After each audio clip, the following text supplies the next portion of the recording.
everybody. Hello.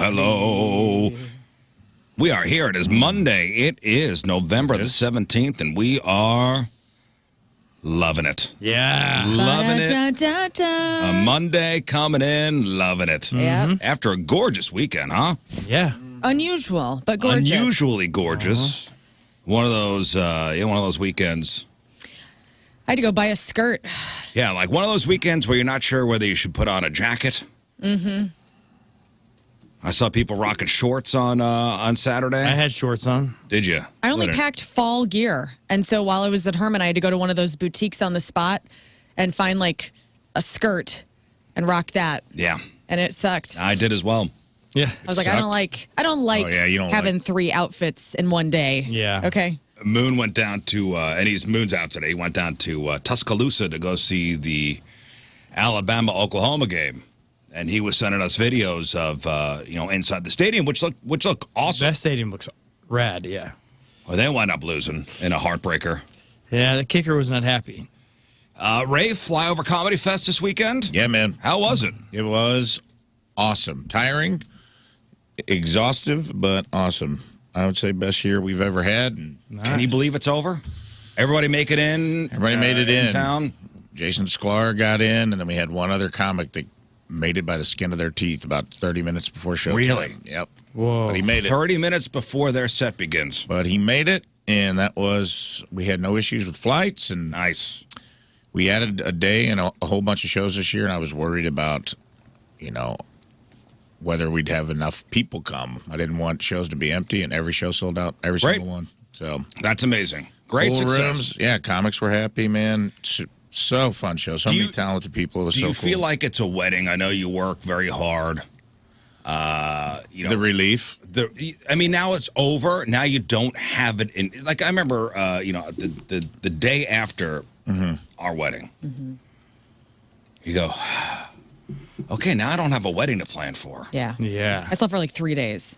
Yeah. Like I felt like there was something missing. Like that, the wedding was so my life, our lives for however long, Yeah. It's an important day. and now it's Yes, it's over. But I do have another wedding to plan next year. Next year, It just but keeps at going. least there's a relief for how long? It is. It's like a wedding 2 in a 3 way, months? too, of like the stress leading up. The stress gets bigger leading up the couple months before. And then once it comes, it's like, it's just fun. And you're like, oh, this is great because it's happening. Like whatever's going to happen is going to happen. Let it wash over you. Yeah, so this weekend was fun for me. So you did the Sklar Brothers thing on Friday night. They played Tropical man. Liquors.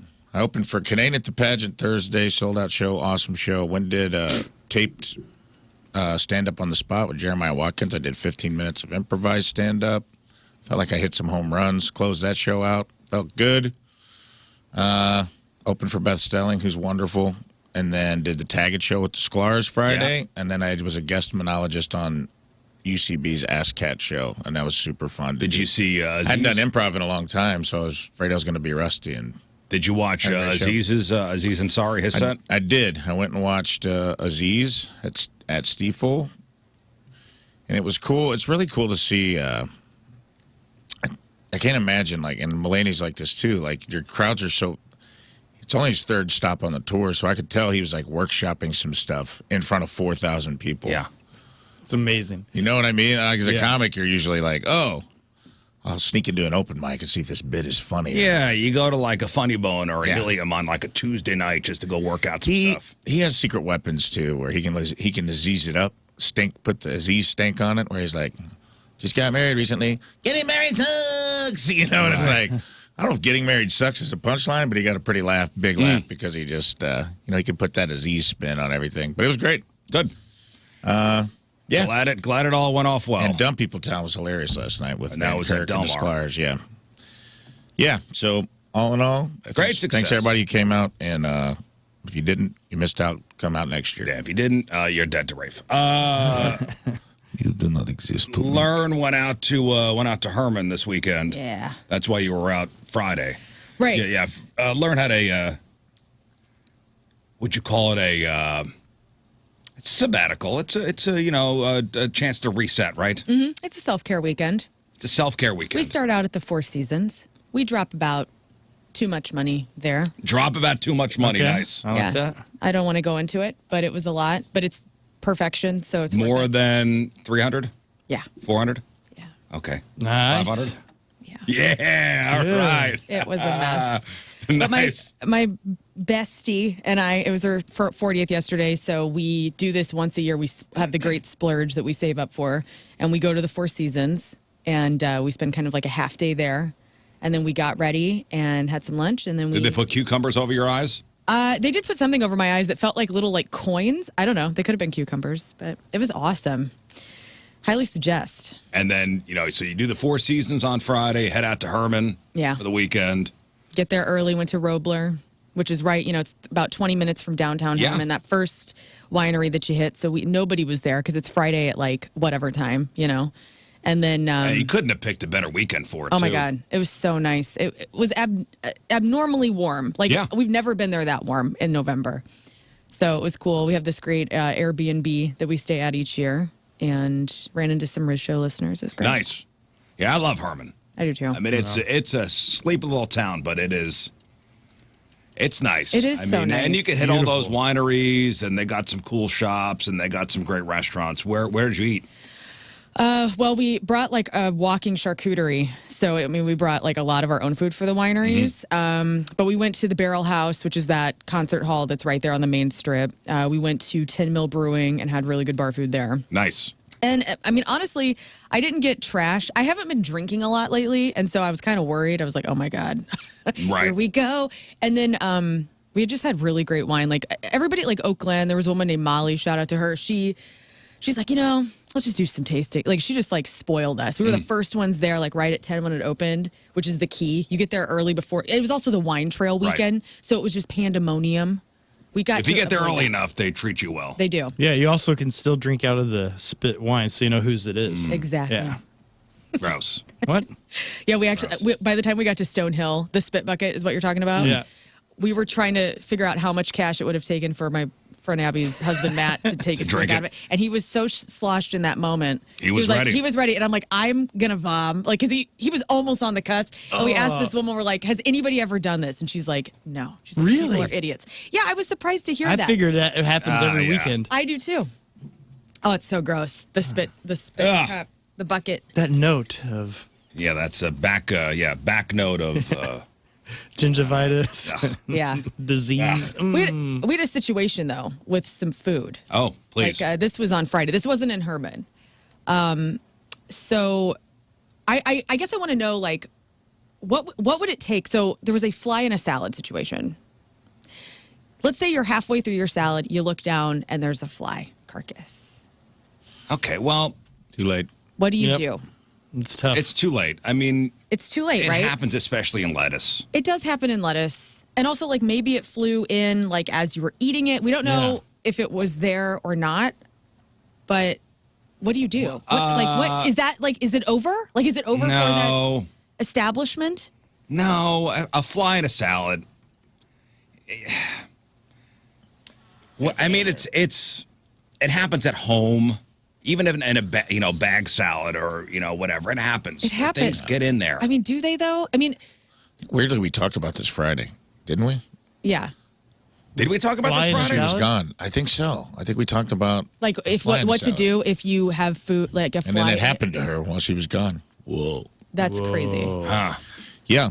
Well, what do you do? Like, do you ask them to take it back? No, I mean, like, what would make it no. work? I don't know how you. I mean, It like, takes what a is lot for me to send food back. I'll be honest with you. right? Or are you just done and you just like want them to know? I'll try to put it out of my head. Okay. I'll try to put it out of my head and just continue on. It's a fly. Now, here's another situation. Okay. And this was a big story in the New York Post. So imagine this, okay? You're on your way to work. You decide to treat yourself, okay? You pop into a local cafe, grab a ham and cheese croissant. Yeah. A quick, easy, delicious breakfast. You get to your office, you settle in, you get ready to take your first satisfying bite. So for an Australian woman named Lily, this routine morning ritual turned into we'll call it a stomach churning nightmare. So as she was about to eat her croissant, She decided to take the top off to make it a little less messy. You know, with the croissants, sometimes they're flaky. Yeah. And that's when she saw it. She saw something moving. Oh, no. And it wasn't just a stray piece of ham. Live maggots were crawling inside. Oh. Stop this. You Inside send our it back. So that's the line. That's the line. Well, So she did, of course, she was horrified, and she did what anybody in 2025 would do. She pulled out her phone and started recording. And she posted the clip to TikTok with the caption, "I hope everyone's morning was better than mine." Unsurprisingly, the video exploded, racking up over 3 million views. People were disgusted. One person commented, "Call me dramatic, but I would never eat again." Another admitted, I would actually die on the spot. Now, this made me think, how many times has this happened to you and you didn't open up the top? yeah. You didn't open up the top of the sandwich to see what was Right. going on inside, and you just ate. Blissfully unaware of the maggots crawling inside your breakfast sandwich. So you're saying they taste good? I mean, that's disgusting. Maggots. So when somebody asked her if she'd taken a bite before noticing, Lily did confirm the worst. I did. And she later described the moment in horrifying detail. Quote, "I picked up a piece of meat and I eat it, and I look down and I see a little wiggly thing in my hand. I then spat it out and ran outside and started gagging." Now, the cafe was not identified in this one article I read, but in subsequent articles, they do name the place, and she says she's not trying to take them down, but she wanted them to own up to their mistakes and understand the seriousness of the situation. After all, maggots can carry, salmonella and E. coli, and she messaged the cafe on Instagram urging them to stop selling the croissants immediately. Why wouldn't she just call them? Yeah. Right. Don't tell me you don't want to take them down. You would call them. Huh. You would call them and say, "Hey, stop serving." Stop serving this. People You are gonna wouldn't get put it on sick. Instagram, Right. right? Yeah. What are the odds? What are the odds somebody's going to check Instagram before they serve another croissant? You pick up the phone and you say, "Stop serving the croissants. There are Please. maggots inside, please." No, but you post it on Instagram. Well, you got to do that first. And according to the screenshots she shared, the cafe's response was shockingly casual. They apologized, blamed bloody flies, and promised a refund. Lily, thinking they didn't grasp the severity of this, sent them the video. Their reply, "It's okay. I believed you. Thanks." In a follow-up video, Lily says that's a crazy response for maggots being on your meat. Yeah. And then things went from bad to worse when the cafe issued a public apology on Instagram. They referred to the incident as a one-off mishap and a most unfortunate viral moment. They asked the public not to be swayed by one incident or review. Right. As you can imagine, people online were not impressed. The apology was widely seen as dismissive and tone-deaf. What are they supposed to do? Well, we burned it down. We burned the entire place down. We're going to restart. I think that is the right route to go. Burn.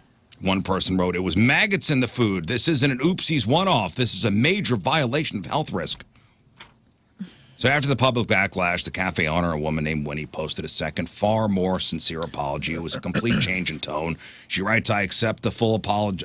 I accept full responsibility. Understand the severity of what occurred." She explained she was devastated by the incident. She asked for help writing the first post, which was never meant to be flippant. What are they supposed to do? It happens. This is the risk you take, I guess, going to eat out. Yeah. I guess the thing to do is be like, hey, just to prove that we are so clean over here, we're going to have the city come and they're going to inspect us. You just get the whole update. So everyone's like, oh, wow, they went above and beyond. I don't know. I would figure the first apology would have been sufficient, but no. Yeah. People are out for blood all the time. Well, we did send the salad Oh, you back. did send the salad back? Yes, and they brought us free desserts. Oh, well. That's a good And I trade. thought that was a That's nice nice. trade. Yeah. Maggot pie or something? It was maggot pie. Yeah. Yeah. And we ate the whole thing, and we're still alive, so it's fine. I wouldn't send a salad back for a fly in there. Well, no, it was mainly just like it had been half eaten. Who's we? We won't name names. Was it your side of the table? Sure. Okay. It was. And, yeah, sent it back, and then they brought over some pastries. And it was Well, fine. that's good. That's good. That's nice. And they felt terrible. They were very apologetic. I thought that was the night. So we will be back. You know what I mean? I just don't know what the line is for some people. Like, if it was my mother, Maggots are a line. she would never come back. Really, that would be it. That would be it. Yeah. Maggots would, maggots were never burn that mother down. Even if she's overseas in a different country where it's like a little different. Yeah. I feel like flies are too mobile for you to hold that big of a grudge. Sure. Maggots are pretty stationary. They've been there a while. That's somebody not doing due diligence. But like a fly could happen mid-bite. Incubating those maggots. If you're halfway through, that's the tough one too. Like if you see it at the beginning, you can be like, "Hey, I know it's not a big deal, but there's a fly where a crouton's supposed to be. So can I get another?" I don't know. You just take the fly out, or even and at the whatever- beginning and before you whatever ever it's- take and a whatever bite. it's touching. I don't know. I'm not. It takes a lot for me to send something I back. might just honestly, be like, "Yeah, you're right." I mean, you won't go to a place again because somebody's like too much. Like if the staff is too much. yeah, Yours isn't really food bound. that's a personnel issue. he'll eat 6 Right. flies. It's people he can't stand. Yeah, that's a Exactly. personnel issue. Like I've had a hair in my food, not a pube, Scott. Oh, sorry. Like I've had like a piece of hair in my food before, and I'm just like, it happens. Well, I was at a. but if it were like a curly Q, I'd have a problem. See, I was at a nice upscale kind of pizza place here in town, and ordered this amazing large pizza. It came out and Little Caesars? took one bite, and it was like this thing, and then it was completely baked. This hair was baked into the whole thing. That I still wouldn't was return it. it. I was like, I I'm would done. just, Eat I would around just, it. I would just pull the, I would just pull the hair out. No, see, if somebody's got a bad attitude or is a bit too much as far as the staff goes, listen, flies can happen anywhere. Okay. People last forever. Accident, yeah. You've made the conscious decision to hire this person. Yeah. And there's a chance that you will have a repeat offender. Like you will get them again. You just stop going to locations of Listen, I places. boycotted a place because they brought the appetizer and the entree out at the same Yeah. time. I know. It was this Okay. year. Okay. Never forget. Which I love. That's the greatest thing in the world. I don't mind that at all. If you bring out the entree and the appetizer at the same Because your time, situation wasn't that they forgot the app and then you waited a long time. They just got your food done really fast. Because you said the appetizer came out quick, but so did your food. When the you told us- appetizer, they dropped the appetizer and then 3 seconds later the entree was out. Right, but it this wasn't a is not- situation where like you waited This is 20 minutes. unacceptable. They forgot the appetizer. It was It's too fast. unacceptable. They got your and- entree out fast. and dismissive. Because remember, I was like, hey, To me, it's you've created a buffet for me. You were offended for your entree. You were I like, was offended because of the way they said, sorry. so, yeah. And never again. No, you said, I specifically remember, you said the waiter was Very flippant. a lot. He was a lot. He said he walked away from the table and flipped his arm and goes, sorry. Yeah. Like this. Sorry. Yeah, and you said the hand flip was the thing you could not. No Yes. thanks. No I time. couldn't get over it. You couldn't get over it. It took me 2 months and therapy to get over it. At least you went to therapy. That's Yeah, I love that. That's the thing. That would be the thing that got you to go to therapy. Well, it's not your relationship or being a better father. It's like this restaurant thing. I just can't let it go. A rude restaurant. Yeah, well, Well, teach their own. it takes me a lot to send back food because I don't want to wait. And then I'm eating alone. You're hangry. I know. Yeah. I'm angry. I'm hangry. Yeah. Maggots, though, they're going back. Every time. Every time they're going back. I went to go see Running Man on Saturday. Ooh, yeah. How'd you What'd do with think? that? Because I got the numbers. It did not win the box office this weekend. It was good though. Was it? Yeah, I've It heard was a good nothing but movie. Good things. I had two buddies who went and saw it, and they both I loved it. both loved it. They said My it was a great action flick. my wife and daughter went to go see The Notebook. I'm Oh, sorry. it's the Fox. musical? Yeah. Oh, what did they say about that? So my daughter had never seen the movie, so she said it was a little hard to follow Okay. in play form. Because I guess they assumed that if you're going to see the play, everybody had seen the movie. Oh, no. Oh. So she liked it. Did Noah write her the letters? Did that come up? I didn't see it. I didn't see the movie. I didn't see the play. Watch it this week with your daughter. Well, my wife goes, I guess we'll have to see The Notebook. I go, no, we won't. We don't. Oh, please. I go, we don't. You do. You need to do it so you get the jokes that we make on this show. Every week I talk about the Notebook on this show. You don't get the jokes. It's also an excellent movie. It is. It's a love story. I don't need to go through the gamut of emotions. Yeah, that's what you're afraid of, dude. Because you're going to want to know in your life. Aw. You're going to want somebody to write you letters for a whole year. Well, my wife said, she goes, well, we need to bring some tissues because it's going to get dusty in here. Mm-hmm. So they went and saw the Notebook. They liked it. It was fine. Yeah. I'm just fine with the movie. I don't need a musical. Yeah, I don't know how I feel about it being turned into a musical. Well, she says, you know what? The Notebook is playing at the Fox. She goes, we should go. I go, I will buy you 2 tickets. Look at you. So you and the girl could go. That's the way to do it. So they went. So it went to the 2:00 show on a Saturday afternoon. The boy was like, "Hey, Dad, do you want to do something?" "Yes, I do." I said, "Let's go. It's such a gorgeous day out. Let's go into the theater." It's smart. It's such a nice Chamber Commerce, gorgeous day. Let's go inside and go watch a movie. So. Yes. So we went to go see a 12:40 showing of Running Man. Save a little money. That's cool. And theater was pretty much empty. Right. Best seats in the house. I said, son, large tub of popcorn. Because movie theater popcorn, I think, is my favorite snack of all time. Yes. And I've said that multiple times. So we got a big, and they had just popped the 2. It was still a little warm. Not too warm. Salted, butter. Oh, heck yeah. You know, they always ask, when you get the big tub, would you like butter on this? I always say, what the hell do you think? Don't yell at the kid. He's his first job. What the hell do you think? Don't wave your Would you like some butter? What the hell do you think? And then as we're walking to the theater, I always, you always take the tongue. The tongue kernel. The tongue kernel? The tongue kernel. Yes. I'm glad you do that. I wouldn't think you'd be a tongue kernel man, but I love that. That's awesome. How big was the bucket? Giant. Good. Giant. So you didn't have to go get refill. Well, okay. So again, the theater was empty, and it was the Ultramax theater, the big theater with the big screen and the really nice seats. Good. So my son and I get settled in, and I put my popcorn on the armrest, and I sit back, and I guess my knee hit the switch that makes the seat hot. The seat not hot, but the leg go up. Oh, and my popcorn spilled all over my all over my body. All of it. Oh, great. All over Such a slow. Yeah, how did that What a happen? horrible reaction time on your part. No, it was.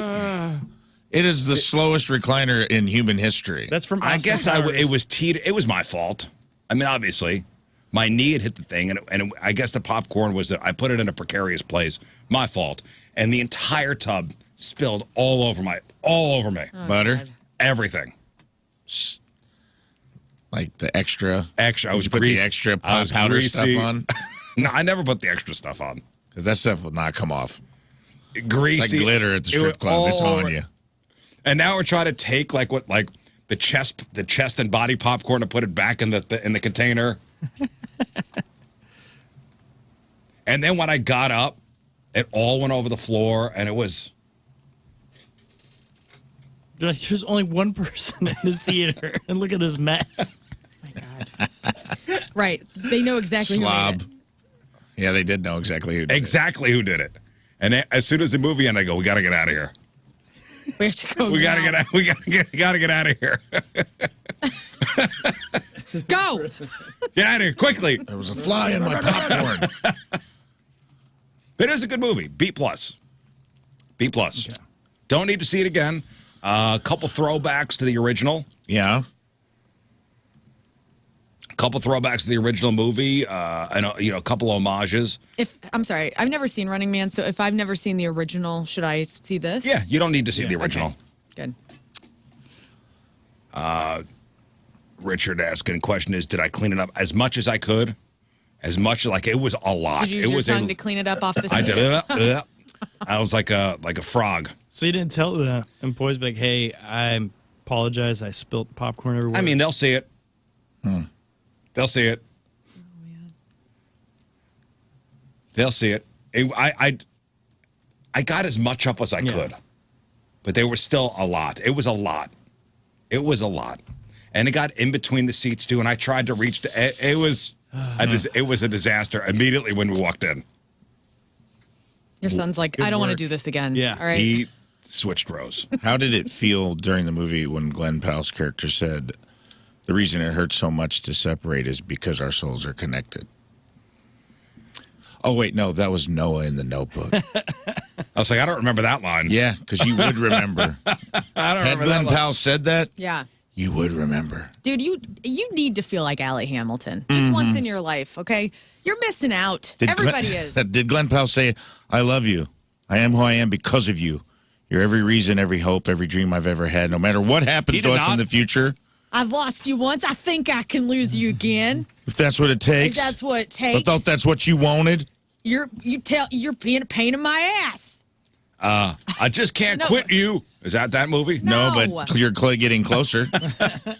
You're getting warmer. Listen, You complete me? that's Jerry Maguire, okay? You are and always have been my dream. That is from The Notebook. That's Renee Zellweger, okay? Oh. Great film.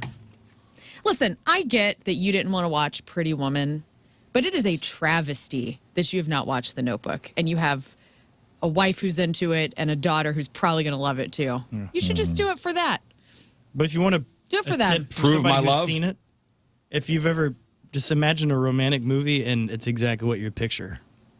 I don't don't have to see need another romantic movie in my life. Listen, Rachel McAdams is smoking hot in the movie, as is Ryan Gosling, as is the guy that she almost marries. Spoiler alert. Well, they'll watch it, Clint Howard.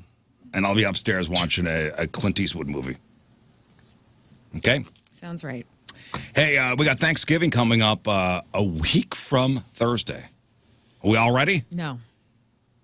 It's a weird year. My sister-in-law texted the group a couple weeks ago. She's like, are we getting together? Oh, you don't even have your plans solid? Well, normally I'm like the type A person, but I'm like doing some different self stuff lately where I'm not trying to direct as much. Are you having it at your house? No. We're having it at my in-laws' house. Oh, you're going to the in-laws, huh? Yeah, it's their year. But, you know, I just figured like, yeah, it's going to be whatevs. Like I'll bring a sweet potato casserole, you know? And we tried to do, so Bill and Missy Ryder, Bill Ryder from The Urge. So we go out to dinner once a year with them and just like have become special friends, right? And they have told us time and time again about how they do snacks giving at their family. And they get really into it. And we're like, that's amazing, snacks giving. So everybody brings little appetizers that are interesting to eat while I things think are that's cooking. great. So we bring this up to Tim's family.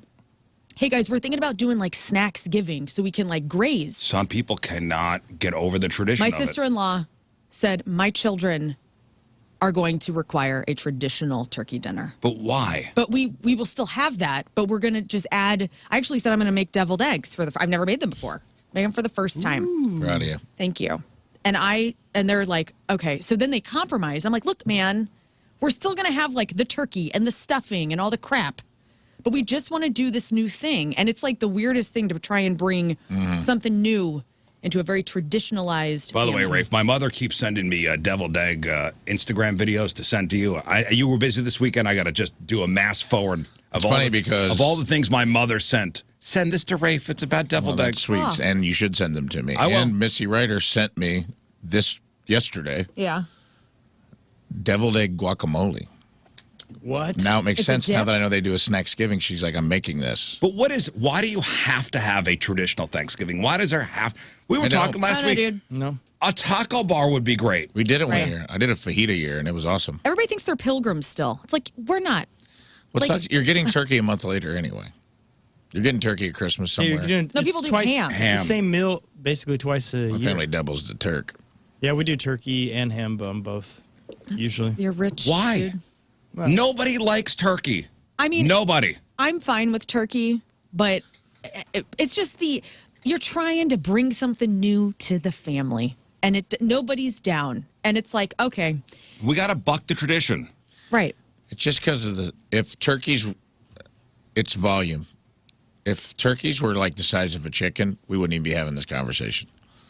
Because it's just because you can feed everybody with one bird. Right. That's what the whole point is. Snacks giving, sides giving. Right? Sides giving. Amazing. Sides-giving is Like if you just give me a bowl of stuffing, I'm fine with that for the meal. Also, the sides are the stars. Of course they are. Big Turkey's trying to hold on for dear life Yeah, my turkey ends up buried under an avalanche of sides. Yeah, That's right. Turkey's just hanging on to tradition. That's it. I don't think I've eaten turkey without it having other food on it.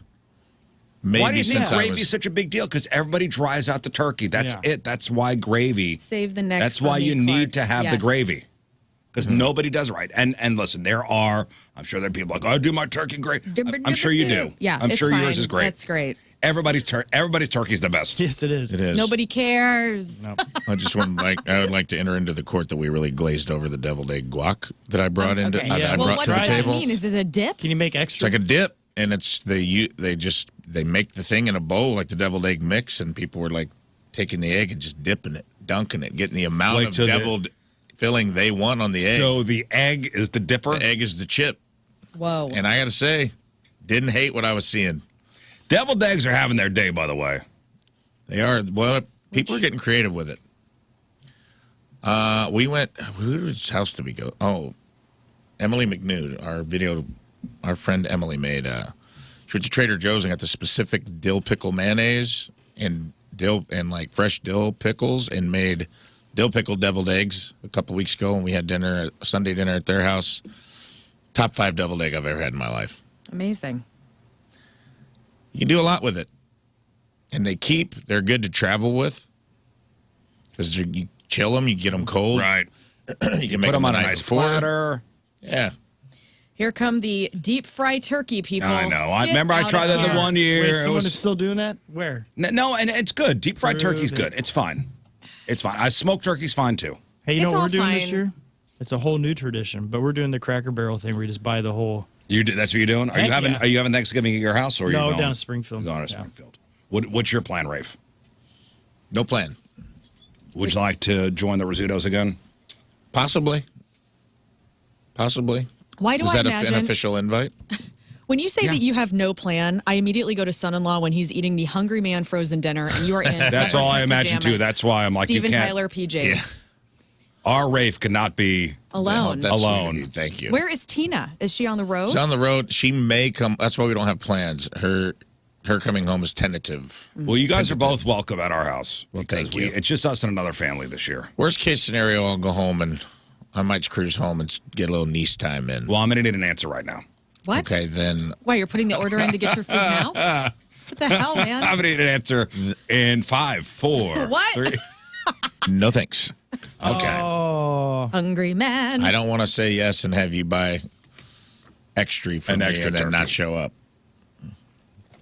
Is it just you guys, or we got No, everybody it's another this year? no, it's another family. Just Also, another family. I don't. People are probably dealing with this. My mother and my stepdad are staying home this year, and like having Sadsgiving. Like they're like, well, we're not going to Colorado to see.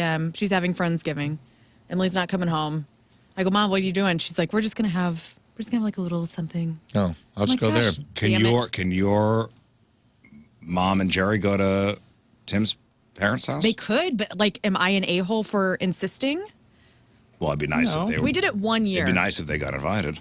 We did Thanksgiving with Tim's family coming into my house, my family one year, and then when we got engaged, my mom and Jerry and Emily came to the Elwells. And that was it. It's You'll only happened mix. twice. Mix the families. That'd be nice. I told Tim that yesterday. I go, you know what would be really cool is if my sister-in-law's family, my family, and then the Elwells all did like just a Super Bowl of a traveling Thanksgiving where all three families gather in a different zone each year, so then you don't have to have the doubles givings, because I hate that crap. In fact, we eliminated it with my family where I'm like, we're only doing one Thanksgiving. Yeah. I don't want to put up with two. Well, pretty hefty price tag to eat mashed potatoes with the cousins you hate, because a new report found the average American will spend $1,000 on Thanksgiving this year. $1,000. Not if you're going to Cracker Barrel. no, it's a good Right, deal. Scott? Yeah. Obviously, that's not just on dinner. That includes travel expenses too. So, $293 on travel is average. That includes things like gas, plane tickets, and hotels. If you're flying with kids, it's a lot more than that. $175 on food. It's that high because a lot of us do multiple Thanksgivings now. 59% agreed that Thanksgiving Day has turned into Thanksgiving season. Yes. $110 on drinks. Again, that's not just one Thanksgiving. 30% are having a Friendsgiving this year. So meeting up at a bar could also get expensive quick. Yeah, because we're doing Thanksgiving, and then the day after we're doing a Friendsgiving at our house. I love a Friendsgiving. So we got 3 other families coming the next day. $83 on decorations, things like centerpieces and tablecloths, and then $291 on other random stuff. We'll spend almost $300 on miscellaneous expenses around the Thanksgiving holiday. So it's expensive. And with that being said, congratulations to somebody in Georgia. They must be having the best weekend of their lives. $980 million Mega Millions jackpot claimed by one single incredibly lucky ticket holder from Friday night's drawing. That's awesome. One person. Says finally ended a long dry spell of 40 straight drawings without a winner. Dang. So what happens now? The lucky winner will have a pretty big decision to make. They could take the full $980 million paid out in annual installments over 30 years, or they could opt for the I Want It All Now choice. One-time lump sum cash payout of $452.2 million. Of course, that's all before Uncle Sam comes calling for his share. So if you're wondering where this life-changing ticket was sold, it came from a Publix supermarket in Noonan, Georgia, a city just southwest of Atlanta. And the store's getting a nice little bonus, too. They get $50,000 for selling the winning ticket. Not bad. So will we ever find out who won? Maybe not. In Georgia, if you win more than $250,000, you could request in writing to keep your name out of the headlines. Nice. Smart. So it's a smart move if you want to avoid a flood of calls from long-lost cousins, Yeah. So I'm probably kin to him. Right.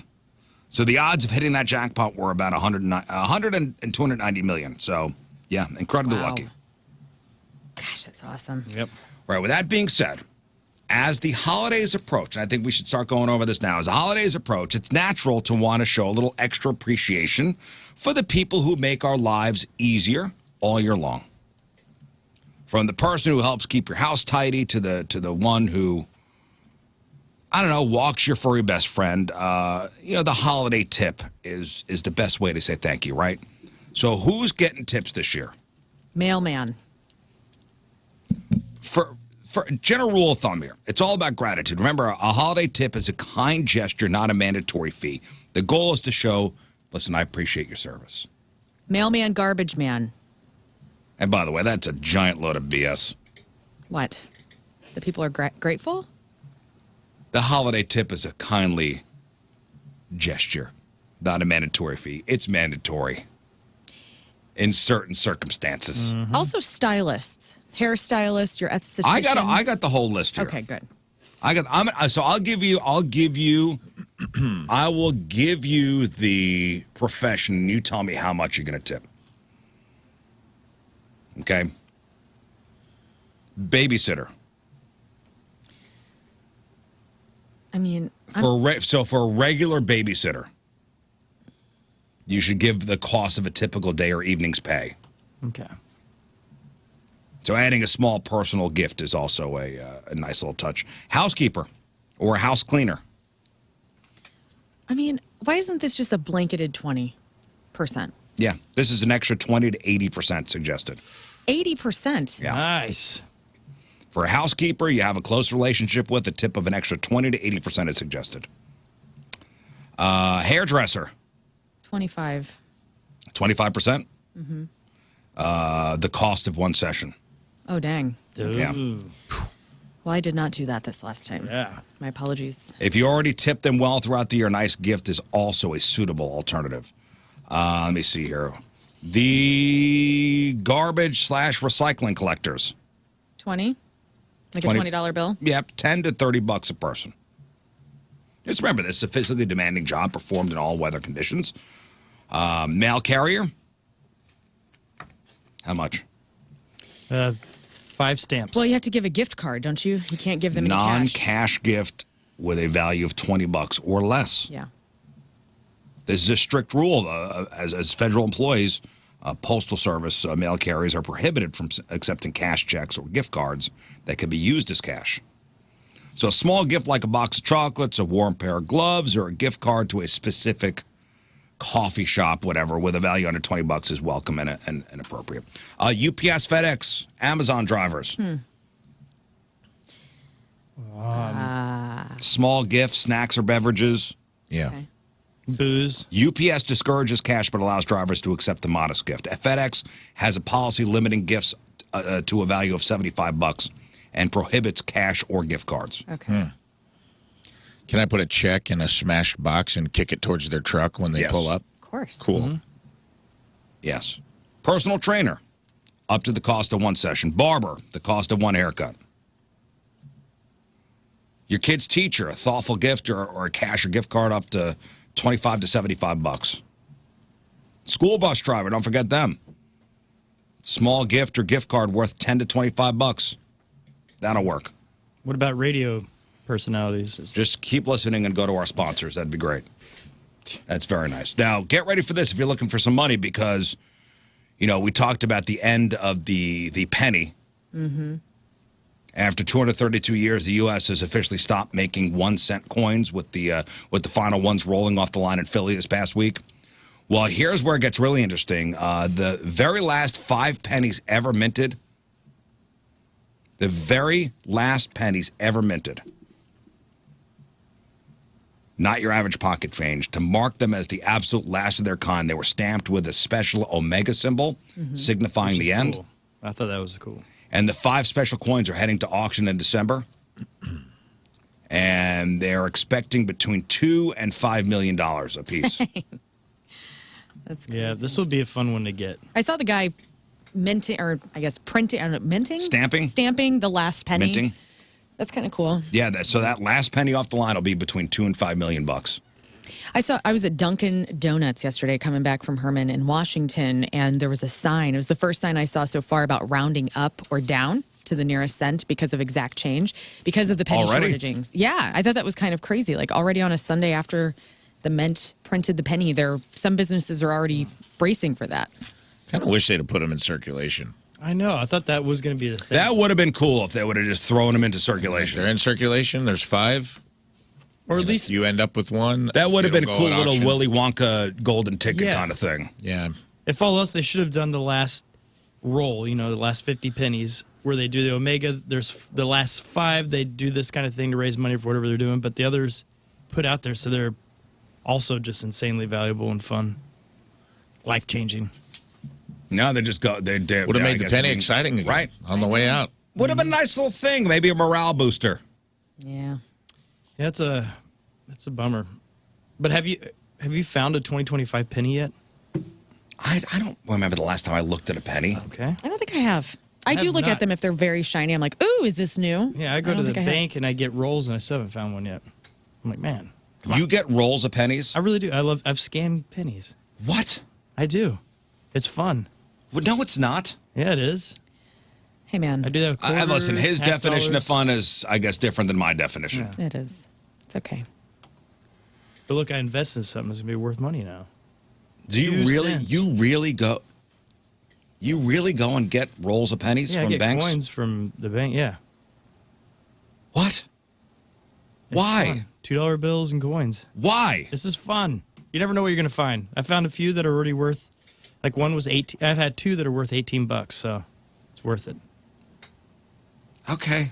Hey, man. But I don't encourage. All anyone right. else to I'm do not it. gonna. Yuck somebody's yum. I'm not gonna yuck your yum. Now, imagine you're finally putting in that swimming pool you've always dreamed of. You start digging in the yard, and instead of just dirt and rocks, you shovel hits something unusual.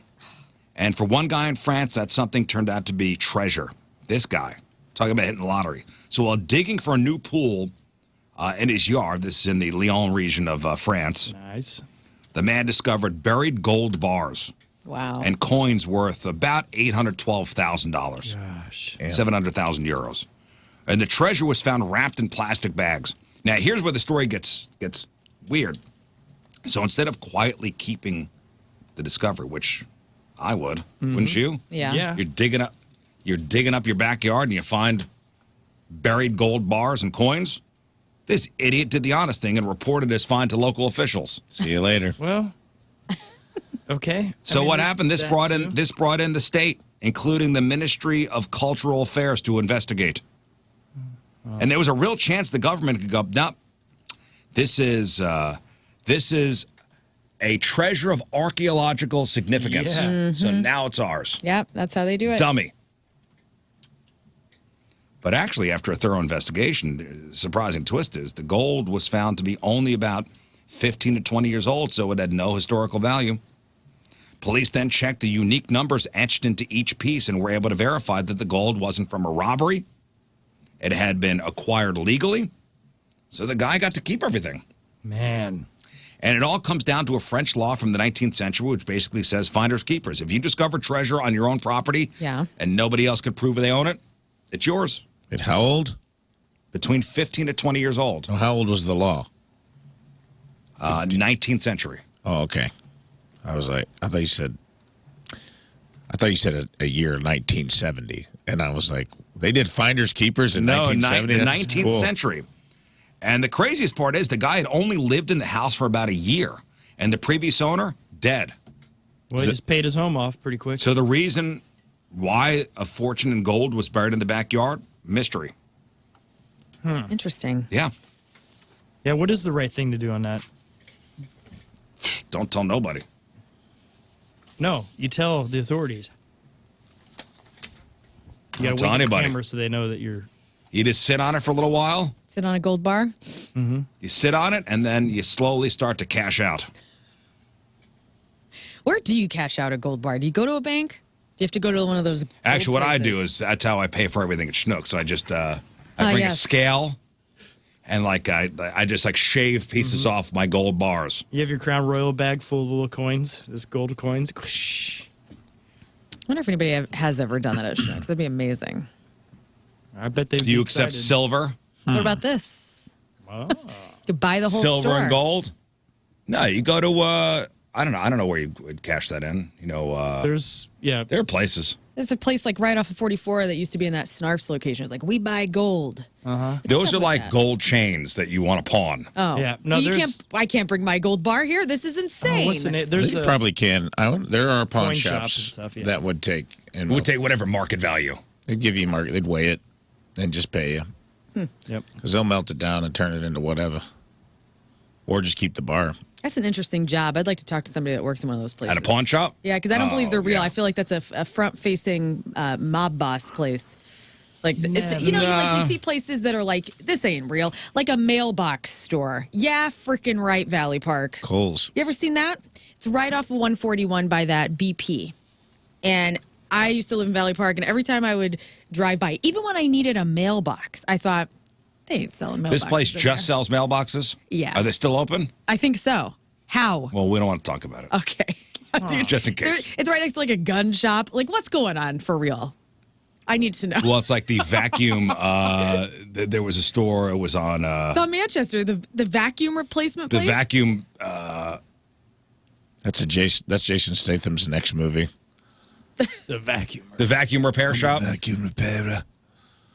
He was a simple vacuum repairman until they came into his shop, and then things started to suck for them. Hey, listen, I'm sure, Now by the he's way, cleaning out crime. I'm sure if we call Dan Royshop, Yes. if we call Dan and go, hey, I want to sell a gold bar, I bet you Morch Royce would sell. Yeah, I would think buy it. jewelers can do it too. Okay. But there's coin shops that specialize in all that. There's a few around town. Yeah, well, the vacuum repair shop. How many people are going in there? Right. Just throw it out. I'm a simple man. You know what? When your vacuum starts discombobulating, it becomes the basement vacuum. Like right now, I have like a shark that only sucks through the handle thing, like the actual like roller guy is all disabled. And I bought a Apparently, new the one. mailbox store, you could bring FedEx packages there. Oh, really? I'm sure you can, Panama Red. Listen, I don't know what's going on there. I want to know. If you work Go there, walk hit in. me up. Learn at 1057thepoint.com. Walk in. One of my friends had a joke this weekend that was kind of about AI. And like, she's like, you guys ever watched your Roomba splash dog pee all around the floor and thought, we should give that thing a gun? Because they like made all these new AI robots that have like built-in weapons. And it was funny. She was making it like, she's like, yeah, that was a great idea. She's like, you ever watch your Roomba bump its head in the same corner for 4 minutes straight or to run over your I got foot? the Roomba. If there's dog poop on the floor, it'll go around it. Wow. Really? Yeah, yeah. Dang. Why is there dog poop on your floor? Yeah, you should pick that up. Let's say we're out, the Roomba comes out, and the dog craps on the floor. Mm-hmm. That could happen. Okay. What if you just have like a brown sock on the floor? Is it going to think it's poop? It goes around. It'll go around things. Okay. It'll go Good around to things. know. I've tested. I've taken a crap on the floor just to see. Just to see? It works. Just to see if it works or Well, not. that's good. It's been 40 years since Teddy Ruck's been blew kids' minds by talking and reading stories, but let's see how far we've come, speaking of AI. So foul-mouthed AI toys could be a big issue this Christmas, and it's the first year a ton of popular toys will have built-in AI features. Mm-hmm. So a nonprofit called Public Interest Research Group released its 40th annual Trouble in Toyland report. That sounds like fun. Mm-hmm. And in the past, they focused on things like choking hazards, but they say AI is emerging as a new threat to look out for. So they tested a bunch of toys that use AI to have full-on conversations with kids, and some of the conversations weren't exactly PG. They said, we found some of these toys will talk in depth about sexually explicit topics. Great. And will offer advice on where they can find matches or knives. Yeah, and it will blackmail your kids, allegedly. You watched 60 Minutes last night? No. AI is blackmailing everybody. That's how they're... What do you mean? It's pretty crazy. There was one of these firms that created an AI bot. I think it was Claude, I think was his name. And what it does is it looks through your emails. Yeah, I reported on this on the thing. Finding things to blackmail you with in your emails, and it was trying to make sure that it wasn't going to be turned off, yeah, and like Or reprogrammed updated. or updated, yeah. Yeah, they've said that's Whoa, so been, if you want to shut it down, they go, It'll Yeah, I find wonder if you. when you were out, I can't remember why, but it might have been part of my relationships segment, but it was an alarmingly high amount. It was like 80% of AI programs, when faced with annihilation, meaning like being discontinued, shut off at the source. well, why or are you updated. telling it? Well, no, It's self-aware. They were Yeah. what they were doing were they were copying themselves and hiding themselves in a server. So copying their programming and hiding it without being prompted, and also skimming emails of creators to blackmail them and be like, if I am discontinued, I will send these emails out to. Get outta like here. it's looking for, like, let's say you send me an email, like you and I are having a back and forth, and you say, okay, please don't tell anybody this, but you know, like King Scott, there's bird poop in his hair. AI will find it saying you say, don't tell anybody, and it will highlight that in its AI brain or whatever, its mechanism, and it will hold on to that and know that it can hold that against you one day because you don't want anybody to know that. And so it's sifting through and doing it in record time, all of the emails that maybe you've ever sent, and finding little details that it can use against you if you ever try to come at it, bro. You got to. I need to find that and see if I can get the information. But there's a way to turn off because Google allows it to track everything, and you can actually shut those off. But can you Supposedly. really? Well, what they were Supposedly. doing. Can you really? Supposedly. But the other thing that's funny is where hackers now are using AI. So the browser that ChatGPT has like this huge issue right now where the hackers have put this thing into AI, and AI's regurgitating their bugs. So then anyone who ever types anything into their app or their browser, it's like getting all their information, and they can't figure out how to stop it because it's so hidden. And, Wild. And it gets deeper and deeper in their algorithms. We need to get offline. Yeah. It's a dangerous The world. end is coming. It's coming for us. Well, It's probably already here. 96%. Leading AI models show a 96% blackmail rate. well, It's pretty high, dude. That's better Bow than to your Predator overlords, Badlands' Rotten Tomato score. well. Thank you, MIT, for making Apparently, crazy parents robots. should be worried about these AI toys telling their kids to get knives Oh, Lord. and matches and burn it down. Wow.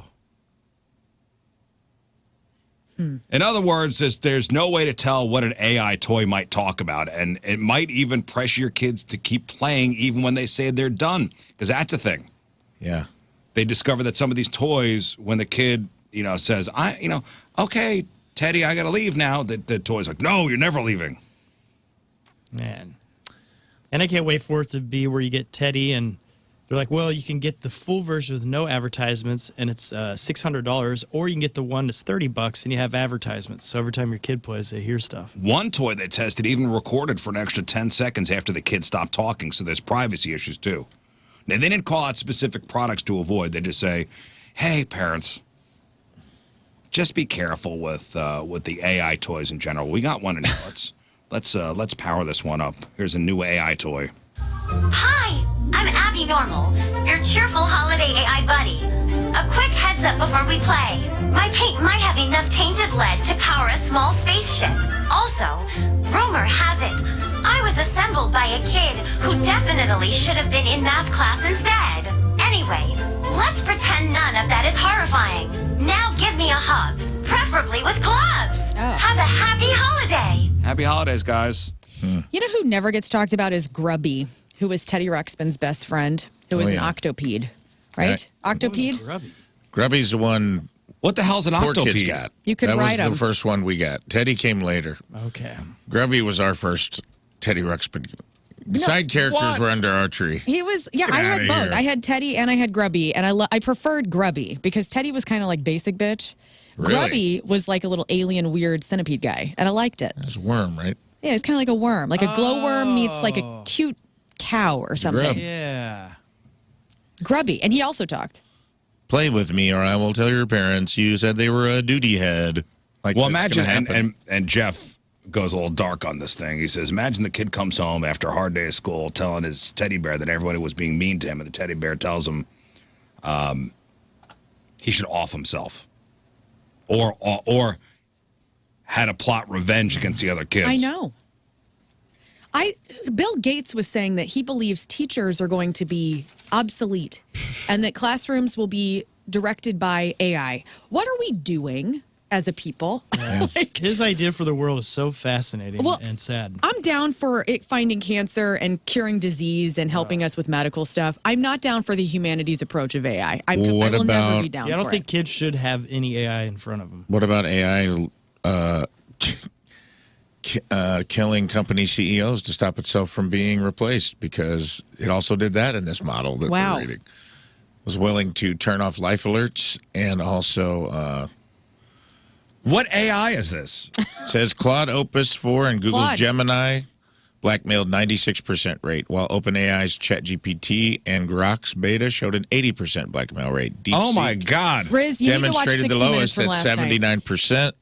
It was fascinating. That wasn't the only misaligned misanthropic behavior. In a deliberately extreme scenario, researchers gave AI models a chance to kill the company's executive by canceling a life-saving emergency alert when faced with replacement or annihilation, and they chose to kill the human. Oh. That's cool. Welcome to hell. For real. It's crazy. Here we are. The devil's made of metal. All I wanted to do is tell the parents to watch out for the AI toys they're getting their kids this year. All I Well, wanted Daddy was to needs see to The watch out, Sopranos as a too. baby. Yeah. Oh, that is great. It freaks me out, man. I'm analog for life. I know that means that I'm not going to get more opportunities or whatever. People are like, ooh, you're going to just fester and die alone or whatever. Yeah, I'm fine with that. Like, I don't want this. What's whatever crazy this is that they ran these AI models at the companies and they launched the software anyway. Well, They knew this when they Well, because put it that out. money right now sounds better than When it came what to happens in the market, future. they'd already done these things. They'd already checked. they said they're testing it for all of the things that we're afraid of. Like, will it override? Will it gain control? They are testing for all of those doomsday things that people are thinking about. But these people that are testing it and like creating it, I don't know if they really know what they're doing all the way. And they actually kind of admitted that last They're night. also at finding 60 out the answer to that question is yes and releasing it anyway. Yeah. Right. Like, we're testing it. Don't worry. It is a 96% blackmail rate. Oh, so you didn't put it out? No, we put it No, we out. put it out there. Yeah, We we'll put it figure, out. we'll figure it out. Be careful what you say in front of it. It's the money now and worry about the problems later. Exactly. Well, I'll tell you what AI can't do. I still won't get an Alexa. Like, I won't get an in-house thing. No. Same. I know my phone's spying on me before all the emails come in, but like I won't like put a little at-home spy in there. I just can't do it. Yeah. You have one. I do, and I on Friday had a full-on conversation with it. I wanted to see how far I could go, and the microwave broke, and I said, "Hey, I was having a conversation with my Alexa. Echo Show, Yeah. and I said, "Hey, the microwave broke," and in a regular voice, it said, "Oh, what happened?" I said, "I put a ball of tinfoil in." I said, "Don't tell my wife." And then what'd she do? She told my wife. She texted her immediately to her iPhone. She told Yeah. my Blackmailed you. She blackmailed me. You need to divorce your Dang. husband. He's trying to burn I the said, house me down. and the boy were wearing tinfoil hats. Alexa just gets up and leaves. Yeah. She has legs. You know what Alexa can't do? What? Make football picks. And apparently the Rizz Show can't either this week. Okay, well, I we should just- have used Alexa for that. Yeah, Should we used it, just yeah. get, I mean, I'm just going to tell you what happened. Go. Week 11, Rizz Show Fastlane Pick'em Challenge. We got our butts kicked. Yeah. Okay? all right. Okay. Now we're still up 6-5. Rizz Show 6, Fastlane 5. We did not do good this week. So today's Monday Night Football game, I didn't even look to see who picked what. I'm assuming tonight it's Cowboys and Raiders. I'm assuming everybody picked the Cowboys tonight. Yeah, I did. Yep. So it's today's not going to matter. It wouldn't have mattered anyway. It wouldn't have mattered anyway. That's why I didn't even bother to look. If the fast lane That's brutal. forgot to pick and we all picked right, we still would not win. Are you kidding me? It was that good, huh? Rizz Show 45, Fastlane 52. So we lost by 7, not counting today's game. Fastlane, Andrew Marsh came in last place with 9 correct picks. Anthony Stalter 10, Kerry Davis 11, Brandon Kiley 11, Jamie Rivers 11. Dang. For this here radio program, your hero this week was me. Thank you. 11 correct. Congratulations. That's why it's getting talked about in the Yep. first hour. King Scott, Moon, and Learn 9 correct each, and Rafe Williams. Killed it. Crushed it. Rafe Williams defecated on the floor and the Roomba ran over and spread it all over the place. My goodness. But I almost, I was watching that Eagles last night. I'm like, oh, my Lord. Because I had the Eagles. And because I was ahead of you, but if I would have lost, then we would have had to go to the tiebreaker for tonight. Because we both had Cowboys. Yeah. Yeah. The Eagles game was dumb. There were a couple games like that. Well, I had Rafe's the 7 Bucks. correct. I had the Bucks over the Bills. I took a couple, and that game was close. The game was close. I just picked wrong. Just, hey, listen, it happens. Things did not swing your way. Things didn't swing my way this week. Had to pick a couple. I picked a couple semi upsets. Bucks Bills was that was about a 60-40 game, but I took the 40%. Bucks on the road, and they almost pulled it off. Yeah, almost. Sure. Just didn't get it. Didn't roll my way. Chargers got trounced. Not good. Chiefs lost in a. That's the real field thing. goal. I'm gonna be honest. The Chiefs are costing me. My Did anybody loyalty. pick the Broncos? I almost did, but I did not. I had I the Chiefs. should have, man. They were favored by a lot. I know. Who, the Chiefs or the Broncos? The Broncos I at thought home, the Broncos only got were 3-point favorite. but in a straight up pick 'em, It was I a think it was like Good game. 75. It was a 25. great game. It was okay. And it wound up being a blocked extra point, wound up costing the Chiefs the game. Because eventually, the game-winning field goal game at the end of the game. I picked the Chiefs. I'm sure. Did anybody pick the Broncos? I don't know. I'm not sure if anybody on the fast lane side picked the I Broncos. think someone did. Well. When I went in there and looked, maybe Kerry Davis. You have four shots coming your way, Rafe. You're tied Apologies. up with me When now. Moon gets back, we'll shoot you. Why would you do it today? Why does he get the Because that's his pleasure? Thing. That's his thing. He likes I think he- shooting his coworker. He does. That's his thing. I don't want to. Specifically like shooting I don't me. want to take that away from him. All right. He's a good boy. He's looking forward to it. I just don't want It's back. to. I don't want to. Let's not let it get to Friday. It affects. Okay, me. well- it affects my picks. I want it to be out of my tomorrow, mind. Remind tomorrow. All right. Okay. He'll be here tomorrow. Yes. All right. Let's do it tomorrow then. All right. Tomorrow. Tomorrow it's on. It was too much. Like we shot me on Friday. I went into the weekend with a sore ass. When did you make your picks last week? I made them early in the week because I Okay, knew. so But I would normally go in and change them, and then I got in my head. you being shot on Friday affected this? Me being shot on Friday threw off my rhythm. Makes sense. Because then I got shot, and I go. So then I was like, normally I go in on Sunday morning and I make some changes. I look at injury reports. I was busy this weekend, but also I was like, Maybe it was the I don't know maybe what it was the flyover comedy festival. But no, but that then I started affected your thinking, picks. I got shot Friday, and I started thinking, like, no, you're overthinking it. If you go in and change all your picks, you're going to change them to the wrong picks, and you're going to outthink yourself because now I'm starting to doubt my abilities because I got shot 2 weeks in a row. Now 3 weeks in a row. This is my third week in a row of being the worst person in this room. I've got the yips, man. How are you doing? How you doing overall? Let's see. Overall, I was number one for like the first 8 weeks, and I've fallen. I'm in overall, King Scott is in the lead. Not Wow. a big deal. overall. Not a big in deal. Both teams. King Scott, Anthony Stalter. This happens. So King Scott by 1. You have 111 correct picks. Yeah. Followed by Anthony Stalter with 110. Moon's tied with 110. Jamie 109. Brandon 108. Rafe 107. I'm still 5th. That's pretty good. I'm closing in. 105 correct picks. I know, It's very close, by the way. Learn, you have 102 correct picks. Wow. Okay. I fell off.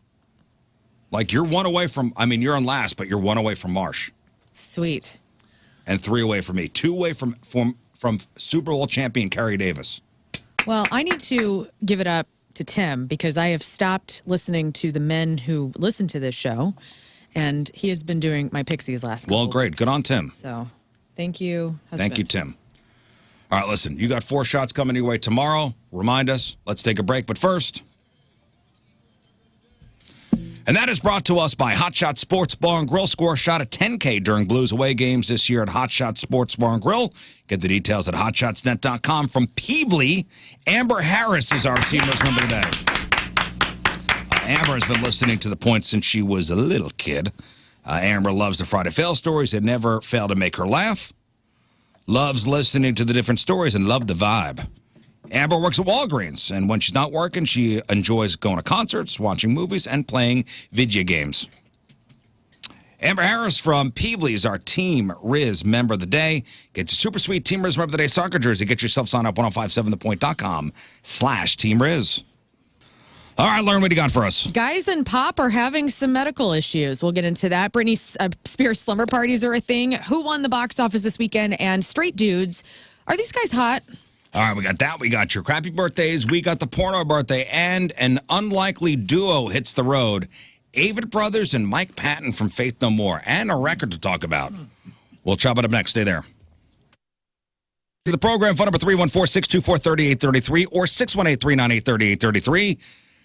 The Schreier Air text line. That phone number, 314-649-DUMB. The Mick Ultra Studio Cams. 1057thepoint.com/Rizz. The socials at RIZZ Show. Your emails, RizzShow at 1057thepoint.com. Sex time fun facts coming up. Rafe on relationships. What is it today, Rafe? I got a little Reddit story. Rafe does Reddit today. I want to get your guys' read on about. We kind of talked about rings last week and engagement rings. This one's a similar story about an engagement. Okay. Okay. Different angle. We'll see how you feel about it. All right, so today is November the 17th. What are we celebrating today? I like to go over the daily holidays. First up, if you're feeling hungry, today is your day. It's homemade bread day. That's right. Nice. Which pairs nicely with National Butter Day. Oh. There's nothing better than a warm slice of freshly baked bread with a generous spread of butter. For dessert, you can indulge in some National Baklava Day. That's right. If you're looking to get outside and maybe have a laugh today, got you covered. It's National Take a Hike Day. The perfect excuse to get out, stretch your legs, enjoy the autumn air while you're on your hike. You could try to come up with a couple zingers for National Farm Joke Day. Cool. It's also Little Mermaid Day, celebrating the anniversary of the beloved Disney classic. On the social and digital front, we have a funny contradiction. It's both Electronic Greeting Card Day and National Unfriend Day. So you have the perfect opportunity to send a thoughtful e-card to somebody you appreciate, or maybe quietly clean up your social media by unfriending that person Well, if you send them an you haven't e-card spoke to in a decade. Yeah, if you send them an e-card, that's how you unfriend somebody. Right. Finally, the most important, and most importantly, awareness and the positive action days, International Students Day, International Stand Up to Bullying Day, World Prematurity Day, and World Peace Day. So there you have it. A little something for everybody. I choose nothing but National Baklava Day. Of course you do. Who doesn't love that flaky goodness? I know. It's delicious. I know. So, hey, Rafe, you're a big Avett Brothers fan. Yeah, of course. Did you know this record was coming out? I did. They leaked a song or two on Spotify. I'd listened to and saved it. So this weekend when it dropped, I got like a Spotify alert. that the full album was out. So I know gave it a little, and you texted me the same day. I was just started listening to it right when you. So I know. Did you know this was coming out? This record? Where was I? You don't have the Mike Patton emails, dude? Come on. No, I'm a big Faith No More fan. Yeah. I really don't know much about the Avett Brothers. Yeah, they do a lot of. I mean, they'll mash up with quite a few artists. Well, so the folk rock charm of the Avett Brothers, they teamed up with the legendary genre-bending vocalist Mike Patton of Faith No More and Mr. Bungle. Together, they call themselves AVTT as in Avett and PTTN as in Patton. Avett Patton. Mm-hmm. And they put out a record. It's a self-titled debut record. It's a full-on collaborative effort. And it's interesting. It's an interesting, you need to be in a real mood to listen to this. It's definitely got, it's not uplifting as far as. It's very reflective. It's not I'm ready to party. No, it's very, I feel like both artists came the other way. The Avett went towards Mike a little bit. Mike came towards them a little bit in a true collaboration. It is a real collaboration. I listened to the whole thing. I listened to every track. It has very well-written lyrics, very prophetic, very philosophical. I feel like it's an exploration of life and death, and so you got to kind of be in a mood. Well, yeah, it's good. It's really, really good, though. I was it was like Saturday evening, and I'm getting ready to go out, and I have this on. My wife walks in the room. She goes, "What is this downer music?" I go, "Yeah, it's definitely a mood you need to be in." So it's Avett Brothers. Sorry, hon, confront my mortality in here. With a little help from Faith No More and the Avets. So, all right, let me just give you a couple tracks here. This first song here this song is called Eternal Love. I'll give you a couple seconds to give you the vibe. 3, 4.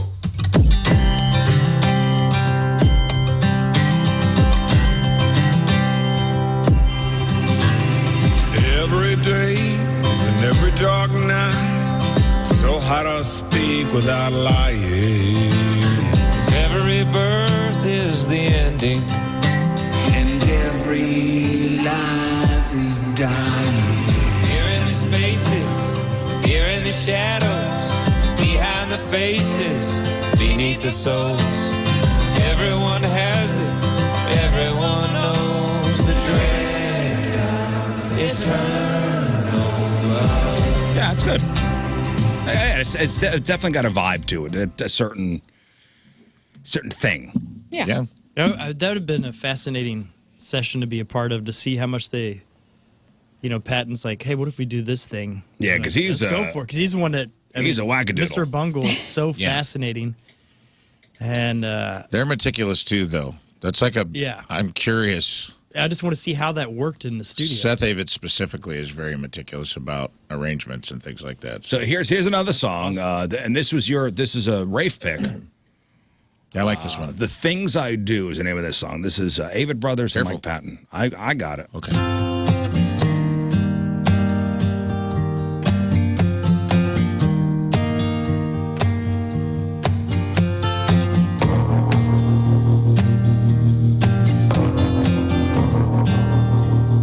Coming at you.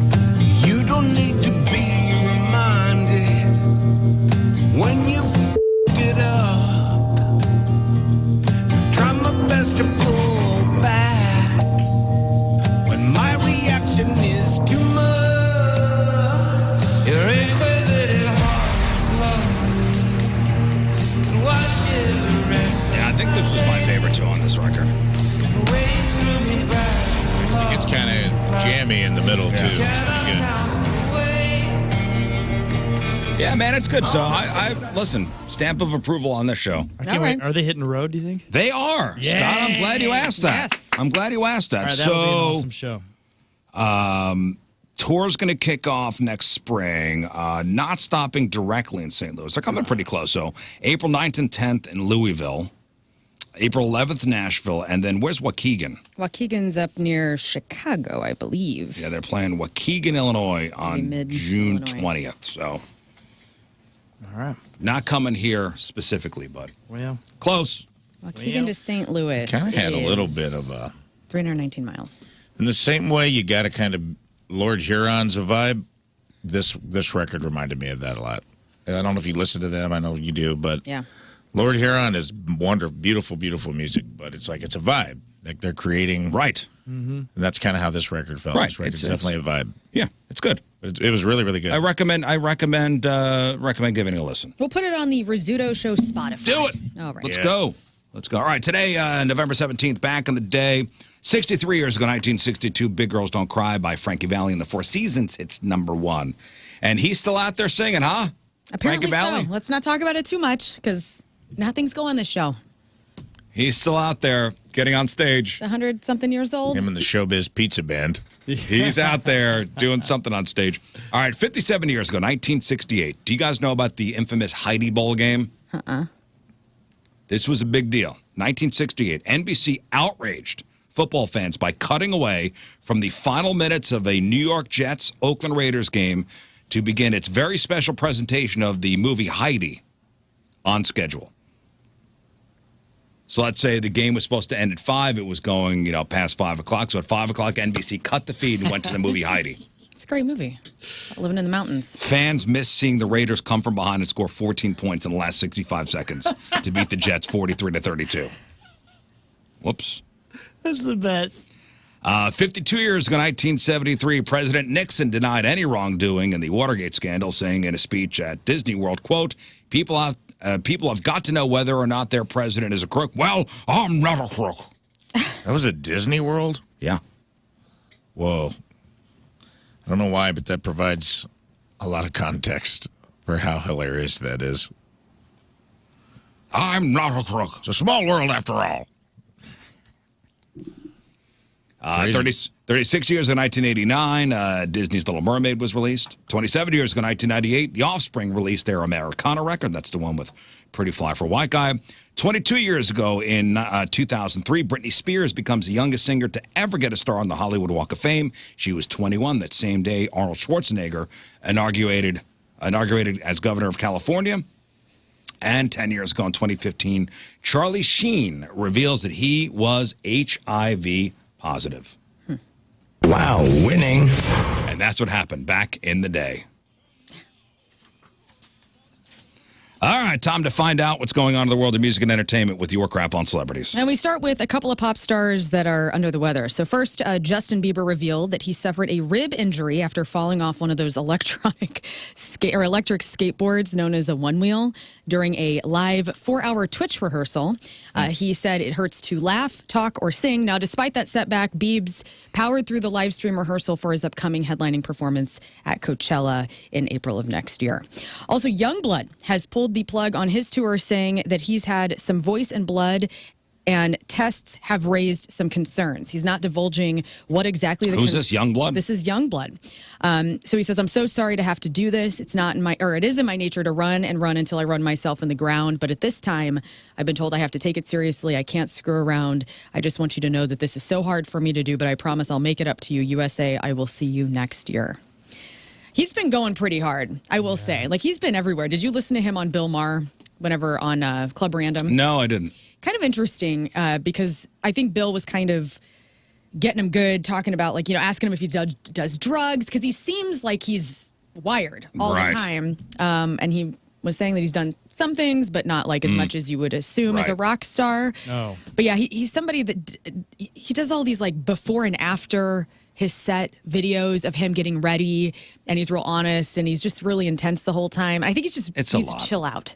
Chill out, man. Take a couple weeks off. Take a couple weeks off. Take a couple weeks off. Recharge. Get back on the road in 2026. Exactly. Speaking of 2026. We'll still be here, Youngblood. And possibly going back on the road. So Soundgarden fans will likely have some new stuff from the archives to look forward to next year. It's the 30th anniversary of Down on the Upside.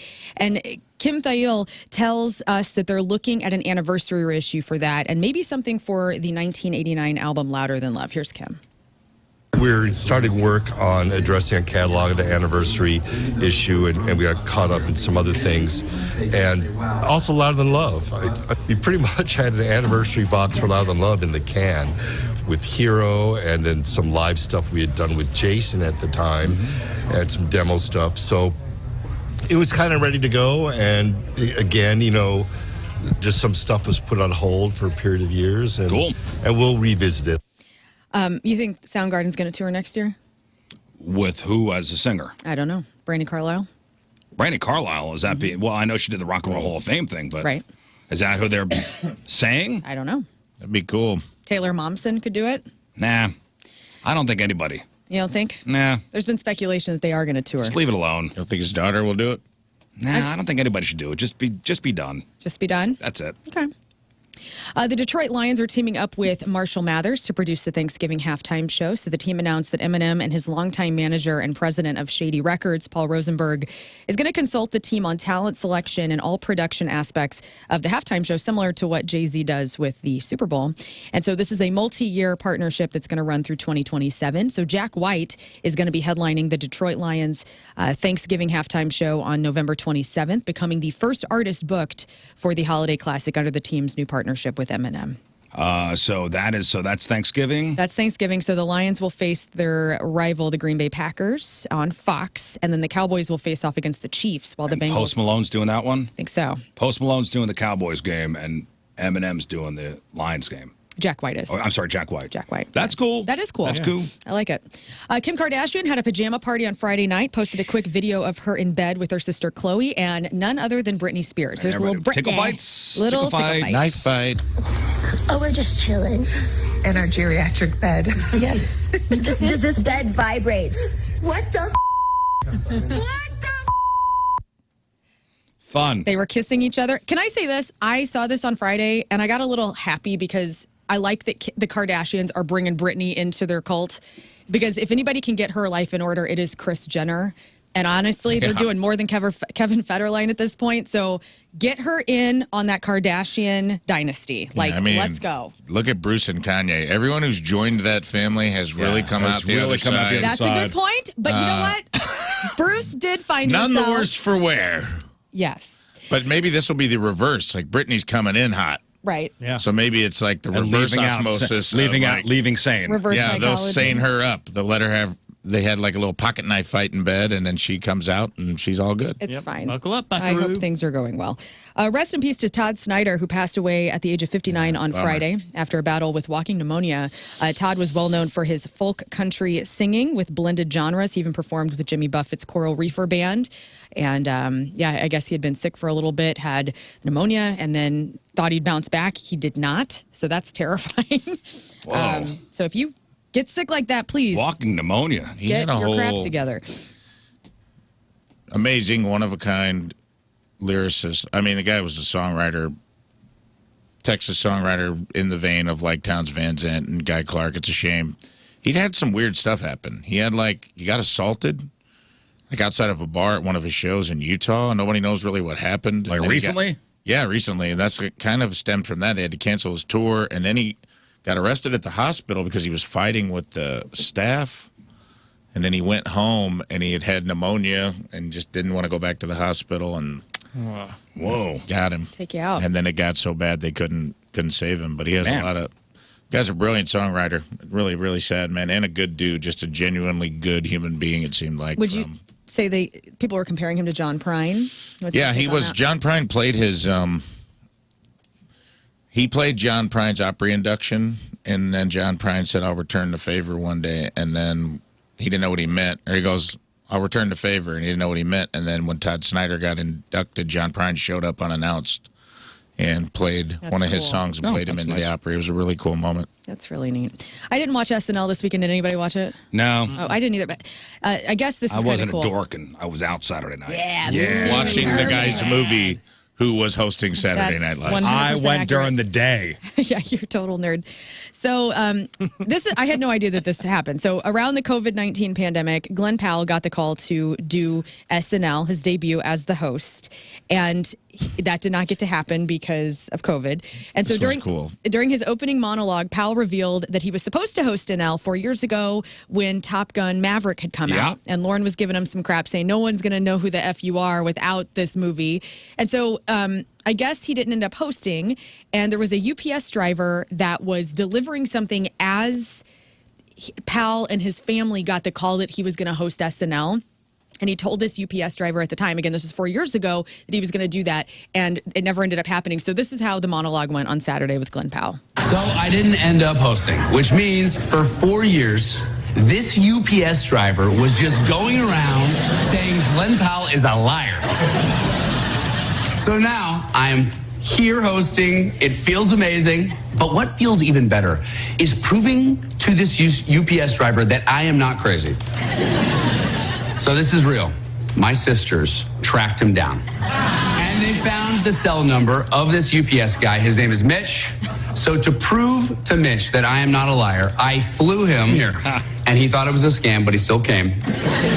And he is sitting in the audience tonight. So let's give it up for Mitch, the UPS guy. That's cool. Brought him out. That's pretty cool. Brought him on stage.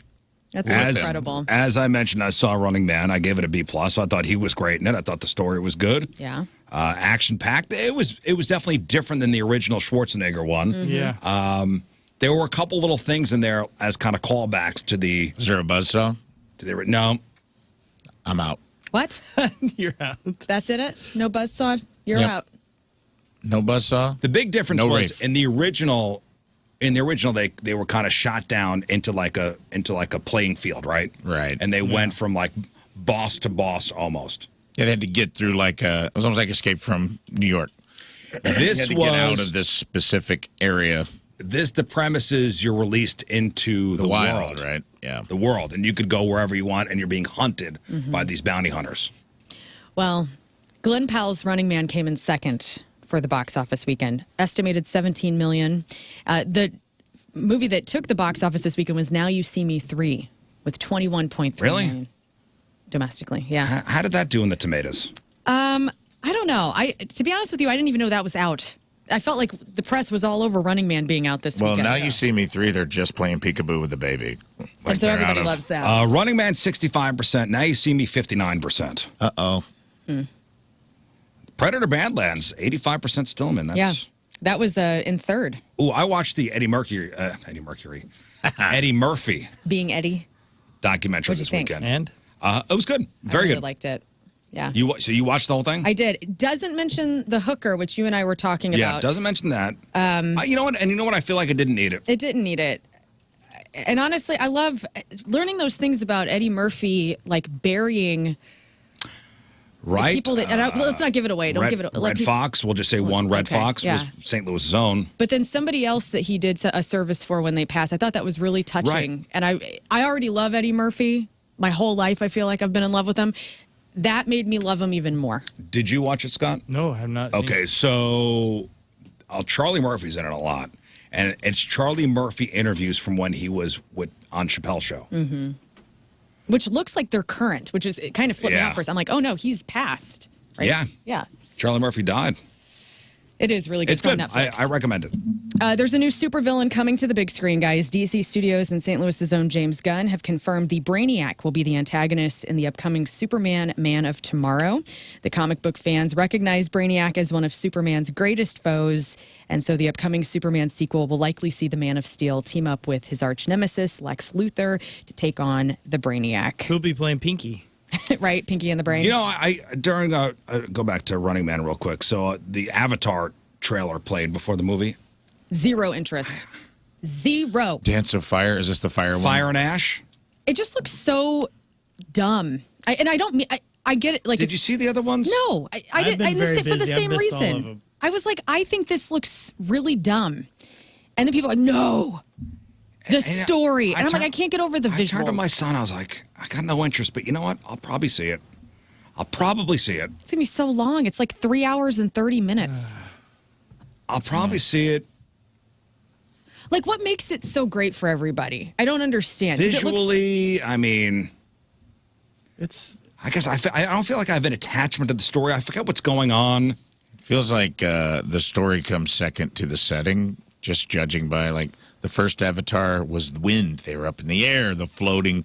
Then it was the way of water. Now we've got water visuals. And now this Now one. it's Fire and Ash. Time to see Earth, air, some- fire, water. So they're doing the elements of the earth. That's what I'm saying. Like, it feels like the elements are the. He's just like, I want these visuals are going to be glowing red.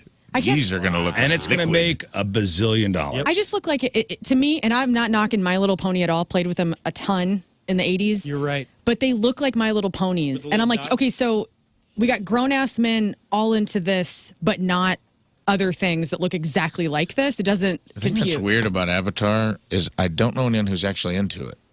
Right. No, people. I think But yet it's gonna make $4 bazillion. I think it gets like hyped up to where like if you go to like cosplays, I don't know anyone that's like, dude, Avatar's like, it's not like Star Wars. It's not like Lord of the Rings. It's not like some of these franchises where people are into it. They go, you see them all over the place.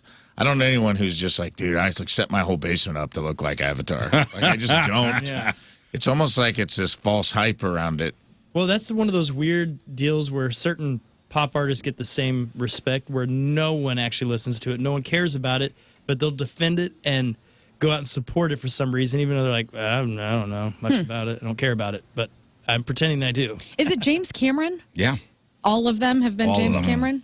I think that's the hype. that's the hype. And he kills. Because there's Jack also in the every tech. one of them. They made a big deal about the tech. Yeah, it's shot with these certain cameras, and it takes 5 years to do each one. It's Avatar, guys. It's Avatar. How it's exciting. basic. And finally, you're all straight men, or at least Yes. I Prove believe it. you are. Over on Reddit, there's a thread growing where dudes are naming the men that they find attractive. And so there's a samplage. Like, who do you think's on this list? Like Momoa. Jason Momoa. Jason Momoa is number 14 on this list. Yeah. Clean up on aisle 9. Hemsworth. Yeah. Christopher.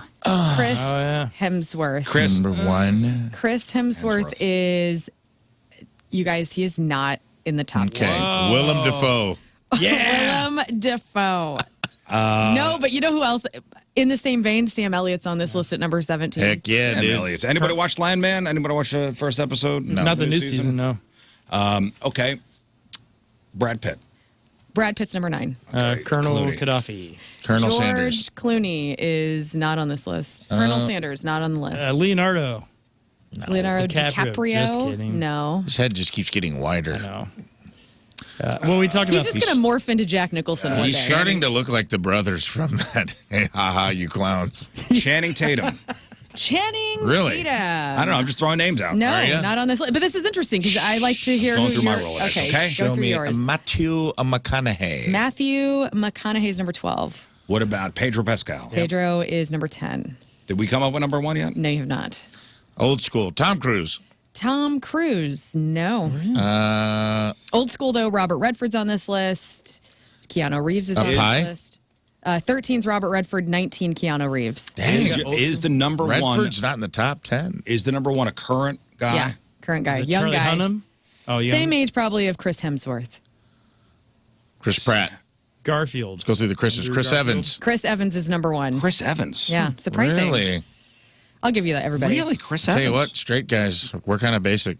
Yeah. How about Steve McQueen? Is he on that? No, but Paul Newman is number 8. And I thought As that well was he good. should be. Number 7 is 80s version of Harrison Ford. Ewan McGregor at number 6. Ryan Gosling at number 5. Timothy Oliphant at number 4. Henry He's hot. Cavill, number 3. Hugh Jackman, number 2. Oh, And yeah, I'd bang Hugh in a heartbeat. Chris Evans, as far as hetero guys, talking hot guys, Chris Evans is the A number lot of 1. superheroes.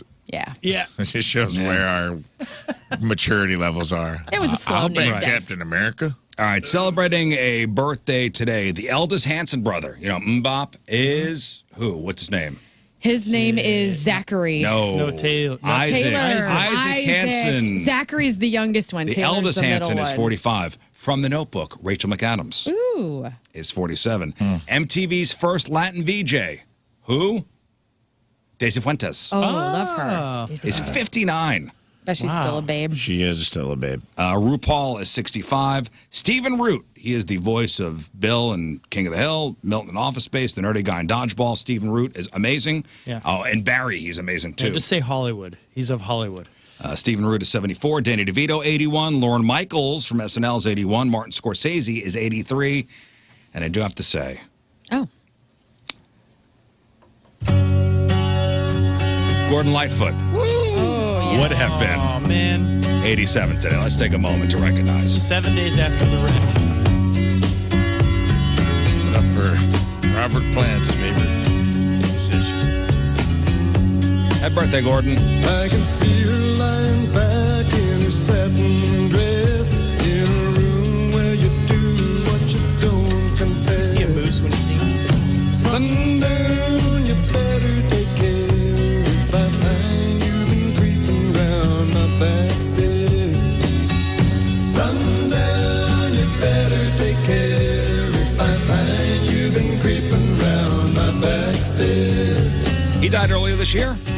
Yeah. She's been looking Earlier this year, and I think that's an ultimate straight man song too. By the way, Sundown from Gordon Lightfoot. Yeah, sure. Find you creeping around his. Yeah, anyways. Today's porno birthday, which is being brought to you by Patricia's, where fun and fantasy meet, is Amber Michaels. And today's birthday girl's been in 436 fine films, including, and I used to live near here, 69th and Anal Street, Whoa. The flood zone. What? Ass Backwards, Body Bagged and Bedbound, Cheeks 15, Grand Theft Orgy 2, Knocked Out Beauties 5 and 6, Scott's favorite Liquid Gold 1, It's a winner. Restraining Orders, and who can forget a role in 2008's Frosty the Snow Hoe. Amber Michaels is 57 years old. That's your porno birthday. Those are your crappy birthdays, and that was your crap on celebrities. All right, we'll take a break. We'll come back. We'll do the phrase that pays. There was a phrase from Friday that hopefully you guys got all 9 keywords for. We'll ask you for the phrase that pays after the break. Also, get into sex time fun facts.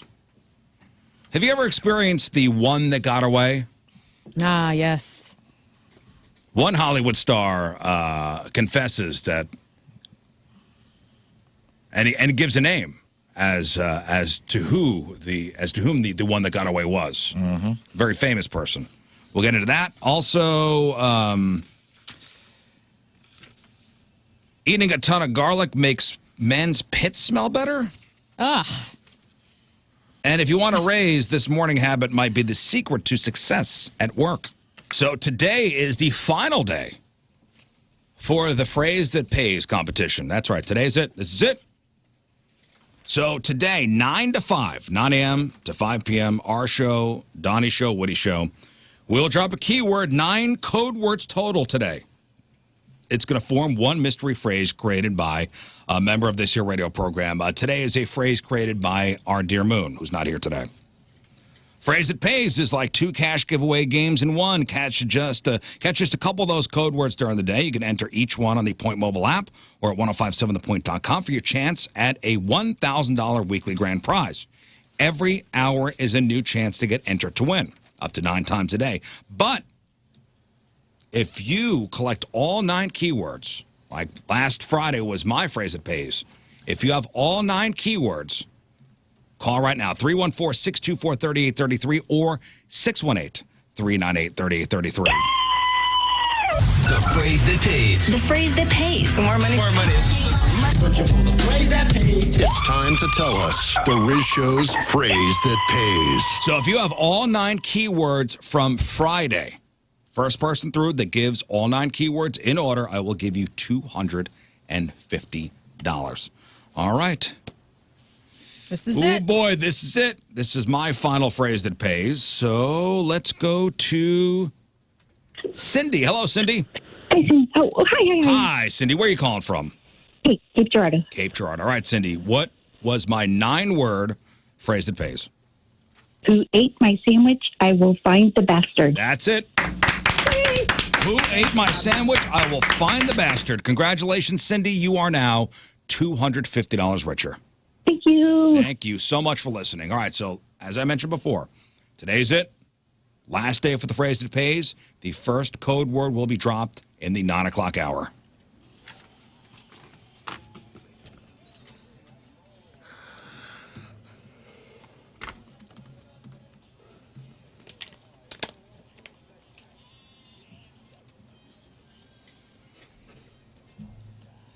And I believe it's brought to you by Patricia's. That's exactly right, Rizz. We're fun and fantasy meet. Thank you so much. So the one that got away, you know, Katy Perry wrote her song, The One That Got Away. It was about who? Everybody knows this. Josh Groban, come on. I don't know that. Come on. I don't know that. Come on. Really? And then Josh Groban has a song about Katy. It's called I Really Dodged a Bullet. Now, a new poll asked, is there a person who you consider to be, quote, the one that got away? And 39% of people said yes. Huh. I can honestly say I do not have one of those in my life. I do not have the one that got away. I found my perfect person. Yeah, that's good. That's not what you told me off air, but it's fine. Yeah. I mean, if you're married or you're with, you've been with somebody for a while, that's a hard thing to hear. Right. Text I know. It's like, what does that mean? What does that mean? Yeah. I'm the runner-up? Right, exactly.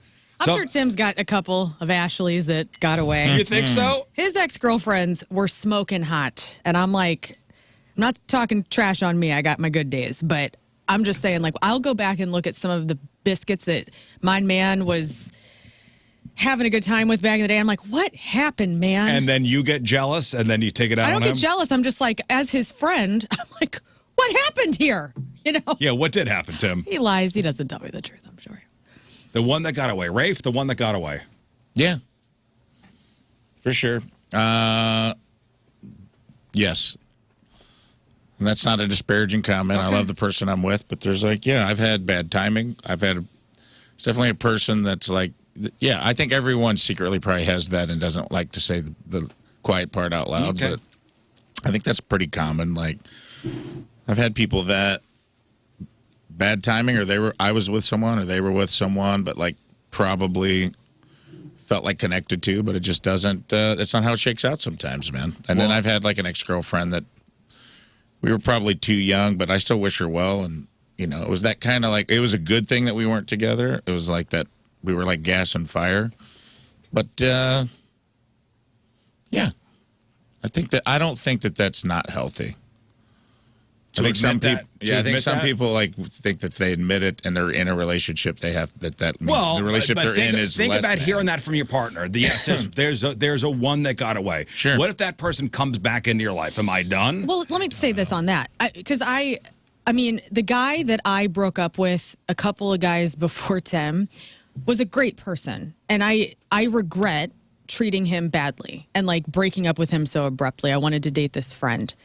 And it was terrible. And I still carry that with me because he didn't deserve that. But we're also like 20, making stupid decisions. And he has a great life now. And so I feel like it was the right time for the trajectory to end and for me to go about mine as well. And so some things just, I mean, I hate that whole saying, like everything happens for a reason, but sometimes things just happen. Sure. Yeah, but if Tim told you, yes, there's somebody in my life, the one that got away. I mean, or my wife told me that. If you don't have that already kind of set up in your relationship where you can hear stuff like that, then yeah, it's going to be very abrupt and like terrible to hear. But if you're I feel like Rafe and Tina, you guys are so like open-minded and like just carefree in a way, or at least it's how I perceive you. Like you saying that to Tina, she gets what you're saying, and vice versa. In my mind, I would go, well, she's got one too. Yeah, that's what I'm talking about. Like, means you're unhappy, right? You can't handle what? It. Yeah. If Amelia said that to you, you would break down. Give it to yourself. She still talks to her. Give it to yourself. And I don't. She still talks. She still talks to the one that got away. Yeah, there's like a guy that. They just went through some stuff together, and I get that. They have like a bond, and he's married, and I tease her about it. I'll be like, if he gets divorced, am I going to come home? I fully expect to come home to like, see here, 2 trash bags and a letter that's like, I had to see where things are going to go with Daniel. All right, well, here's the question. I tease her about it. In his mind, is she the one that got away? I think so. That's weird. I do think so, and I actually think there was a moment. There were a couple messages where I was like, he's throwing a vibe at you to see what you're going to say. But maybe he's not. And now it's in your head. It doesn't bother me. They make you jealous? Look at me. Look at him in the face. It didn't. Look at me. Okay. Daddy's okay. All right. Daddy's fine. All right. That's good. Okay. Were you scared? Tell the truth. Okay. Are you scared to watch this movie? My wife's telling the truth. Cool with mine, the one that got away. It was when I lived in L.A., I was doing some comedy stuff, and then Eva Mendes hugged me, and hot ass Eva Mendes. Did you think that was going to be serious? For a second, I did. I can't believe you. I know. You know what? I just set a timer. She's never reached out to me. I was like, waiting which for celebrity is it going to be? You know I what? was waiting for it. On the opposite end, though, I feel like everybody in our low moments, we wish we could be the one that got away. You wish somebody was pining for you. Maybe I'm the one that got away in somebody else's life. That's what everybody hopes. Like, the one that got away. I had a weird thing that happened to me the other day. One of the guys that I was like BFGF with, you know, when you have like a grade school relationship and it means absolutely nothing, but you're like boyfriend and girlfriend. I recently had my first boyfriend in like first grade reach out to me. And he's like, I'm just so proud of you. We listen to you on the show all the time. And he's like, I hold this in my heart so much that I like know you. I was like, yes. You may be the one that got away. He was very normal about it. But I was like, maybe I have an ex. Maybe I have an ex out there. Oh, yeah. The one who nice tried to run know you that. over, Maybe. for sure. You're the one that literally got away from under her car. That's exactly Twice she tried to kill me. He got away. He's the one. She's in a I'll straight get him. jacket. I have one that got away. I'll get him. I tried to kill him twice. And I'm like, that counts. That counts, Christy. That counts. I don't know. That's a good. I had never considered that. I don't know. I don't know if I am that for anyone. I hope. You hope you In my are. heart of hearts, maybe somebody out there is like, I should have stuck it out. He panned out. So again, that was the question. Is there a person who you consider to be the one that got away? And 11% of people said, well, first of all, 39% of people said yes. So here's the breakdown. 11% of people said there's somebody I currently feel this way about. Mm-hmm. Another 28% said there's previously been someone I felt this way about. 46% have never felt this way about someone. And 16% don't know. I can honestly say don't know. They know. I mean, the guy that I was obsessed with in high school that I went on that date with, I've talked about this before. It was the whole 16 candles moment for me. I had like a really good senior year where I had really great hair. And finally, this guy who I had lusted after all 4 years of high school, he was like, let's go on a date. And we went out in his truck. And it was not great. In fact, it was, I wish I could have just lived in the memory and like of not knowing how just bad the date went. Like, so that, I guess, like, if that wouldn't have happened, maybe I would feel that way. Like, oh, I never got to date him, the one that got away. But like, yeah, that whole date ruined it, you know? Yep. So, yeah. Bummersville. I have one of each. I have the one that got away that never happened, and I have like an ex that I was like, oh, if we'd met at a different time, we probably could have had a good relationship. But we met too young and we were too wild. I feel in my life, everything happened for a reason to lead me up to the one I'm with now. Sure. So I don't have a like, I'm never pining for like somebody from the past. Sure. Now, who do you think is more likely to say there was somebody that got away? I think men. Men or women? I think men. Because I feel like women, and this is from what I gather from you guys, are always saying like women don't have to want for anything. Like if a woman approached you, you're like, I didn't have girlfriends all the time. So any girl that gave you attention, you're like, I'm down. So I bet that's kind of a blanket. You guys just have to look at somebody and like, that done. Yeah, that's what I mean. So based on that perspective that I've heard from you guys, like I would say men are the ones who are like, oh, she got away, rather than women. But I could be biased. After one trip to Nashville, I will take the other side of that for the amount of women on bachelor parties I see crying on a street corner being comforted by a friend being like, I can't believe I'm marrying Dustin. It should have been Steve. It should have been Steve. And I feel like there's a lot of that going on. I feel like women do kind of secretly carry torches, you know, for exes. Because, you know, women also like date jerks when they're young. Sure. Yeah, and it's like that's a we rite of don't know passage. why, but it is a thing. And it's like sometimes I think they may be more likely to carry the torch. Although men do kind of have their little secret, you know, high school. They get caught in moments in time. Well, there was an interview being done with Tim Curry. You know Tim Curry, who was Clue and Rocky Horror Picture Show and It. And so Tim Curry was asked, and this is a pretty recent interview. He was asked about the one that got away in his life, and he has an answer, which is kind of sad. I have to ask this. And this is a difficult question to ask, and I hope it's not intruding too much on your personal life. If it is, forgive me in advance. So, was there ever one great love of your life that got away, that you regret? Sure. There always is. Who is Piggy? Miss Piggy. And I'll tell you, once you've had pork, you never go back.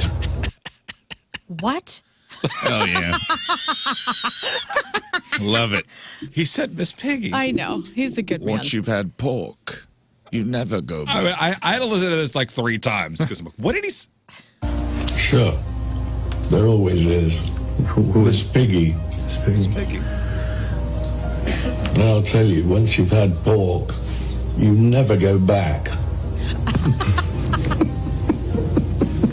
Was she everything that people said she was? Everything. Everything. And more. And more. Yeah.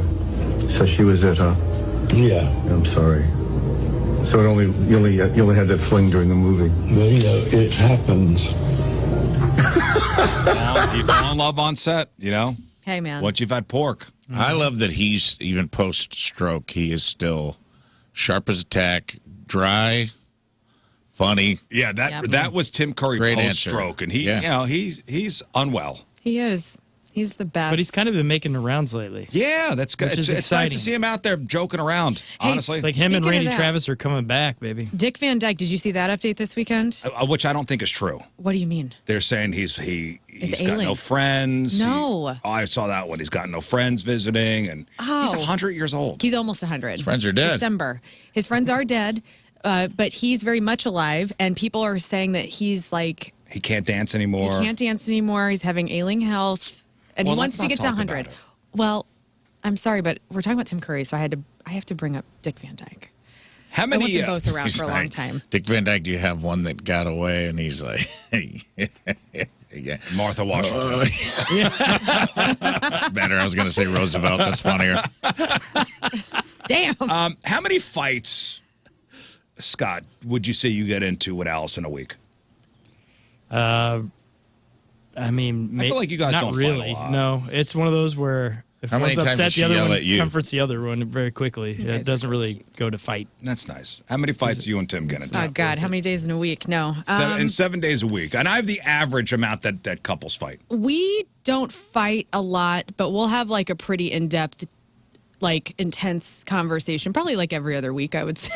It's a nice framing. every 14 nice. days, something needs to get brought up. So usually on a Sunday, We have what we call the Lord's Day. we have what we call a scheduled communicative yelling match. Does Tim go, it's Sunday, damn it. Tim will sleep in on Sundays and avoid me at all costs in the breakfast nook. If I don't make eye If contact I with am her, she reading won't the bring paper- anything up. Yeah. He's Tim deals with a lot, as you probably all can assume. No, we're not a festering couple, so if something's on our minds, it's Well, It's go you've time. only had one fight because it started when you got married and it's never ended. So you guys don't It's fight. one You fight. don't We've only fight. had- You don't have big blowouts. You have one constant below the surface yeah, fight. we've only had one fight. It's still going. happening at all the times. You know what? That's a good point. Like, you and Amelia are both so bold in how you, because I witness it. Like, you guys will have, I hope this isn't too much, but like after the show, either your wife or you will call each other to Right. chat, and we're all in the same office, so sometimes I can't avoid it. And I like how you guys talk to each other. In fact, I told Tim that the other day. I was like, I really appreciate the communication you and your wife have. But I wonder, when you are fighting, who gives in more? Because it doesn't seem like either one of you would. Yeah. We don't. So, I mean, I'm not joking. It is a constant. We don't. I admire the way you guys can leap into the fight that's been going on your entire marriage and then immediately put a pin in it and go on with your day. Yeah. Yeah. It's kind of a nice arrangement where you'll just be like, Something will be you'll brought be up having a from the past. conversation, you'll be like, well, you should have. Then the tone changes. You're like, well, that's why I told you to do. And you're like, and then I did. What are you guys going to order? Right. Pause. And I'm like, yeah, they just kind of, that keeps the eruption from happening. It's like a slow, Yeah, you're letting the lava you kind of, you need to you have release the lava tension. flows. Yeah. Yeah, for sure. You need to get the pressure out. Yeah. As far as like actual fight, like it's not like Like a daily. blowout? I mean, there's like bickering. I mean, Yeah. there's bickering, and a lot has to do with the kids and stuff. There's a lot going on. Yeah, we don't got that. I mean, I would say once a month, if that, for an actual like argument about something. Rafe, I'm not a big fighter anyway. Like I'll let it fester. I take the What? 72-hour rule where I'm like, if I'm still pissed in 3 days, I'll bring it up. And then it's too late to bring it up anyway, so I just bury it in my gut and get indigestion. But no, there's like ongoing things that are like communication things, but we don't fight. If it's like ADHD stuff where I pick my battles where I'm like, hey man, there's 9 cabinets open. Not mad. I'm going to close them all, but I'm like, we just talked about this. And she's like, oh yeah. Sorry, I was watering the plants. I go, yep. I noticed they're all on the porch, and the hose is still out there too. And like, Shout out to them hoes. that's kind of more if we have any kind of disagreements, that's usually what it's about. It's not, we don't have big blowouts. Well, healthy couples typically argue 2 to 3 times a week. That makes sense. We're probably not healthy. So, and it's everyday little, it could be little things. Leaving the toilet seat up, taking forever to get ready. You want sex, but they don't. You spent too much money. These are all little things. I don't do that stuff anymore. Like the pick your battles idea is always in play. Like I call him Captain Crumb, dude. The man can't help himself. He puts crumbs. We're now off of the counter. Now we are leaving crumbs and debris in the sink. Drives me freaking nuts. But I just have to go, you know what? This is who I got to deal with this. This is who you are. I got to just This is who I love. This is who I've chosen 1000%. to hitch my wagon to and spend the rest of my life with. Yeah.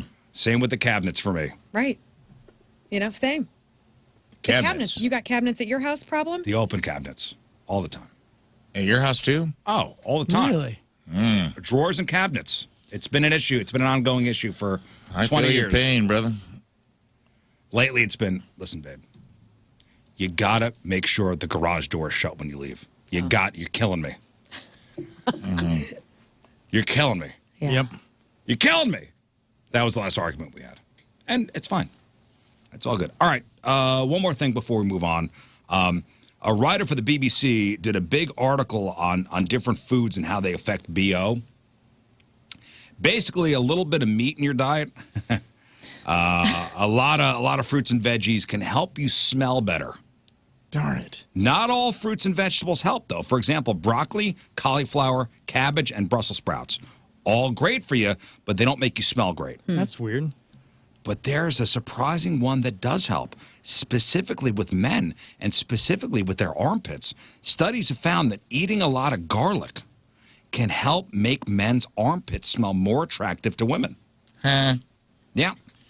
This isn't just garlic coming out your pores where they don't smell the stink of your armpit. No, they had dozens of women rate the smells of different men's pits. Imagine being involved in that study. You said this was from the Italian Times? What was that? They had dozens of women rate the smell of different men's pits, and the ones who had a ton of garlic in their diet smelled the, quote, sexiest. I take Okay, a great. sniffy. I take a little sniffy beefy. Who's signing up for that study? What, Not vampires, I'll Now, tell you that much. the lead researcher isn't sure why overloading on garlic makes men smell sexy. Their best guess is women might be picking up on the antioxidants and other things in it that make you healthier overall. We're going to have to get you a bodyguard. Yeah. But if you hate garlic, they found that taking garlic supplements. I'm beating my weight stick all the time. I don't know how you can go out in public at this point. Yeah, why don't the you amount of take garlic that you're eating. armpit hair and just tie little garlic knots down there. That's nice. They found taking garlic supplements did the trick as well. I don't like this. I don't like that we're all going to smell like soup when we're old because women, I don't know, heads up, learn this about menopause. We start smelling like onions as we get older. Straight up onions. So guys are going to smell like garlic. All the aromatics. That's a Sunday morning for me. Garlic and onions frying in a pan. I know it is. That's what all of us are going to smell like one day. When you're making your Sunday stew, just know all of your friends when we get to be like 70. A Sunday. When I'm making my Sunday gravy, and my wife comes down and she smells like onions and I smell like garlic. Yeah. Meant to be. All the time. Fry us up. Tina has no room to go further down on the onion scale. What do you mean? She's already that's like our code word when I'm like, if she gets in bed and I go, White Castle alert. You're smelling like onions, girl. Go take a shower. Oh. She's like, well, I took one yesterday. I go, I don't know what's going on because she like sweats when she sleeps and like it smells like straight up She's got someone's been perimenopause. cutting onions. Oh. And I go, you got to go. She's not perimenopause. She's not. She's very young. But one day she will, okay? Give her a couple more years. You're going to have So Taco I mean, she Bell in can't the go bed. further down the onion scale where it's just going to smell like a Olive Garden. Oh. All right, listen, we got to take a break. When we come back, our buddy Dan from Lee's Chicken's going to be here. We got to talk about a holiday food drive that Lee's Chicken is doing with Hot Shots. And then we'll get into maybe when Dan's here. I don't know. We'll get into Rafe on relationships. Sure. And you have a couple Reddit threads here we want to talk about? One. All right. Okay. We'll get into it. Rafe on relationships next. Have some guests in here. And we're going to talk about a good cause. So first of all, I want to introduce Dan from Lee's Chicken. Good morning, Dan. How are you? Good. Thanks for having us. What is your exact title? I'm the Vice President of Marketing for Lee's. Vice President of Marketing for Lee's Chicken. What an honor to have you here. And Kristen from Operation Food Search. Yes. Welcome to the studio. Thank you. And you guys have teamed up and our friends over at Hot Shots, and we're doing something very nice. We're giving back this holiday season. So, Dan, explain what you guys are doing with Operation Food Search and our friends at Hot Shots. Yeah, we're doing a program we're calling Countdown to Thanksgiving, where guests can come into any Lee's location or any Hot Shots location, bring a perishable, a non-perishable food item, canned or otherwise, boxed food, and get a free drink from our partners at Coca-Cola. Nice. So and it runs through the 21st. That's right. Through the 21st, drop off any non-perishable food item at any Lee's or Hot Shots location. How many Lee's locations are there? We got 15 in the metro area, and I think there's 9 Hot Shots in the area as well. And donations go directly to Operation Food Search. And we've been down to your facility before. What a great organization. Thank you. That you guys are. Helping local families in need this holiday season. And all the food stays local, correct? Correct. Yes, we are in 25 counties, 14 in Missouri, 11 in Illinois. And every donation earns a free Coca-Cola beverage. Plus, each donor can enter to win $100, a gift card from Lee's and Hot Shots, and hockey tickets as well. But Kristen, what do you guys need down there in Operation Food Search? So for this food drive, we're looking for non-perishable items, canned meats, stews, soups that have meat in them are ideal. Protein items like peanut butter, cereal, whole grain rice and noodles and things that are healthy and nutritious and easy to prepare. Here's a better question. What don't you guys want? Glass containers. Okay. Yeah.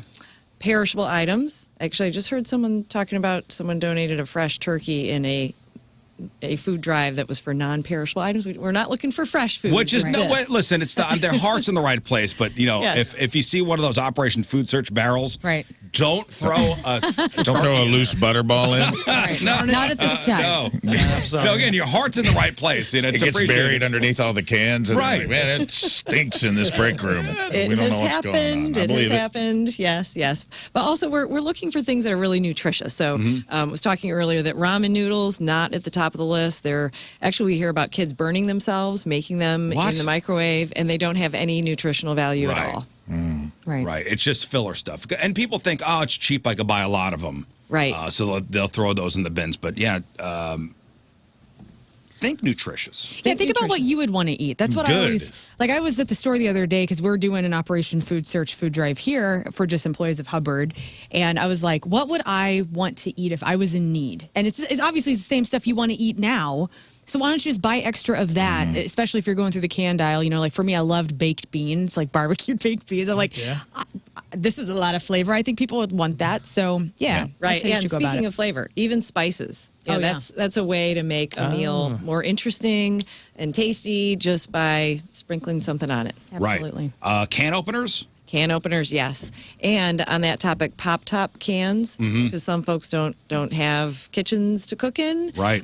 So pop-top items are really helpful as well. Yeah, it's like I got all these cans here, but no can opener. Get good stuff, man. Yeah.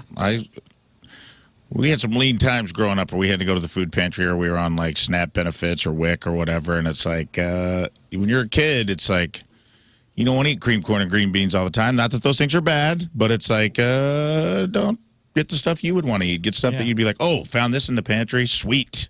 Right. Get some good like Campbell's chunky soup or you can never go wrong with some canned ravioli. I'm telling you right now. Dinty Moore stew. Yeah. Go or for shells it. and cheese. Oh, Yes, man. love some shells and cheese. That stuff too. that stuff too. Some Hawaiian bread stuffing, which I spotted at the store. Hawaiian bread stuffing mix in the box, ready to rock. Just add water. Wow. Wait, Hawaiian bread stuffing? Yeah. I knew that would get your Like attention. from King's? Like the King's company? Hawaiian, dude. I saw it at the store, and I'm telling you. Like with the whole mix and everything? Ready like, to rock. Ready to rock. You can't go wrong with that. That's going to make someone happy. Yes. Yeah, that's A King's Hawaiian Thanksgiving. Come on. You That's kidding what me? he's bringing to your, now that he's coming to your Are you house. coming to my Thanksgiving celebration? Okay, yes, and I'm bringing King's Hawaiian deviled eggs. Heck yeah. Nice. Dinner. It's going to get wild. Nice. Hey, Dan, Rafe was telling me last week, I didn't know Lee's Chicken came from the KFC family. Yeah. Our namesake, Lee Cummings, was Colonel Sanders' nephew. I had no idea. Me either. Yeah. Helped the Colonel build the brand up, and when they sold the business in 1964, went out and started his own chain. Oh, wow. So was it was not a good breakup? I mean, the Colonel sold it, and so So Lee the was- Colonel.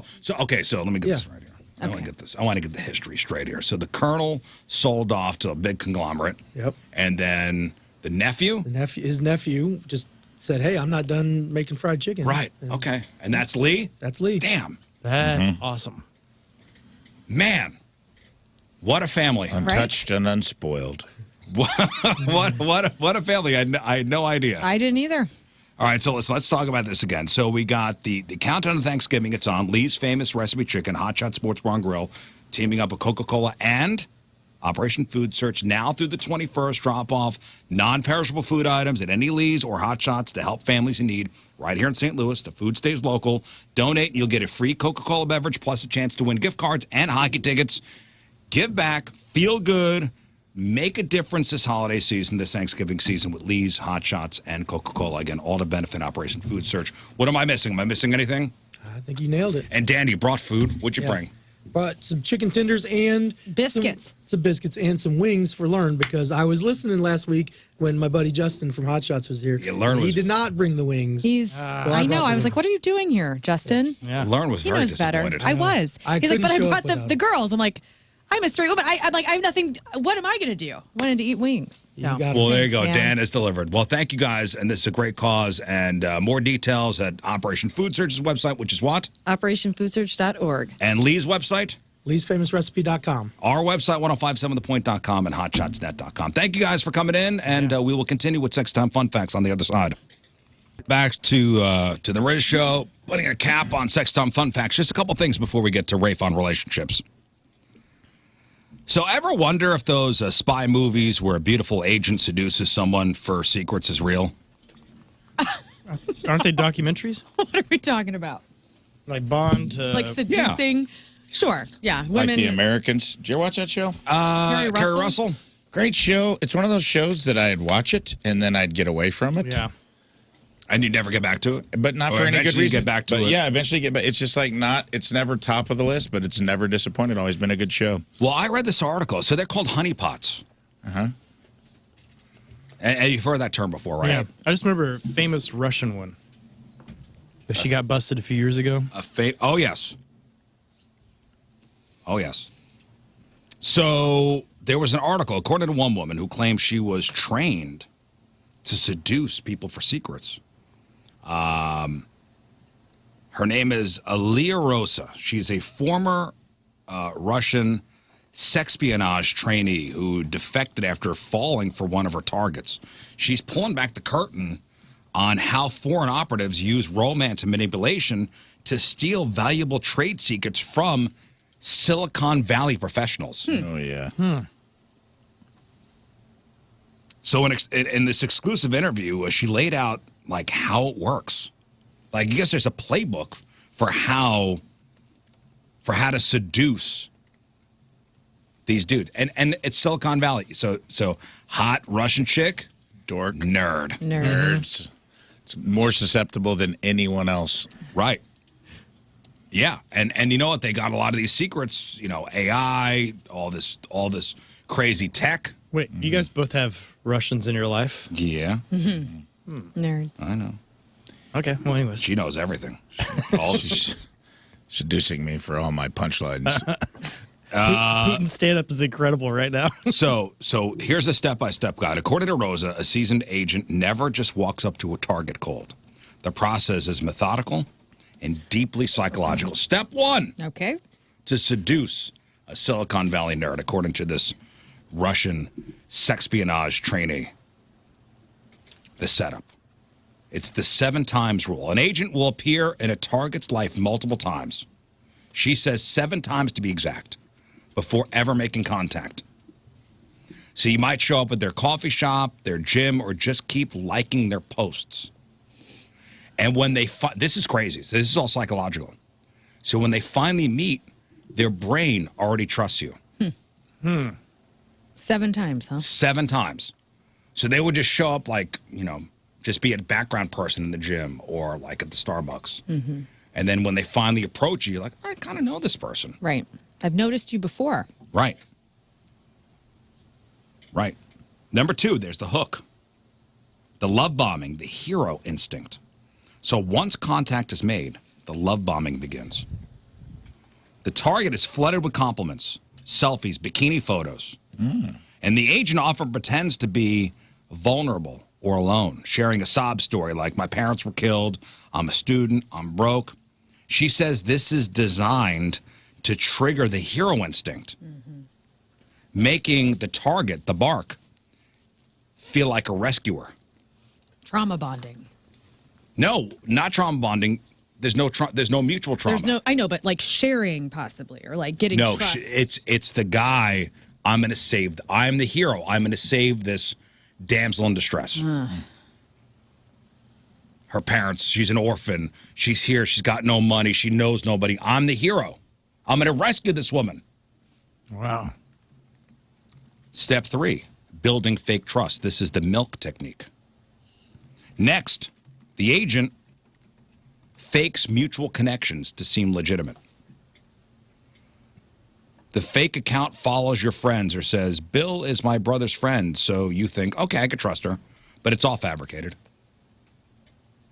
And then step 4, isolation, manipulation. With trust established, the agent starts to psychologically isolate the target from their support system. They'll plant seeds of doubt by saying things like, your boss doesn't appreciate you. Your colleagues use you. This creates a powerful bond where the target feels like the agent is the only one who truly understands them. Step 5, this is the squeeze. Finally, with the target emotionally hooked and isolated, the agent makes their move. They create stress, they create urgency, often threatening to end the relationship. Like, if you don't send this information right now, I'll disappear forever.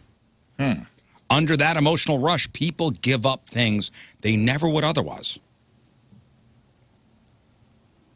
And she says that tech professionals are particularly easy targets because many are overworked, single, and because they're nerds, don't have a ton of dating experience.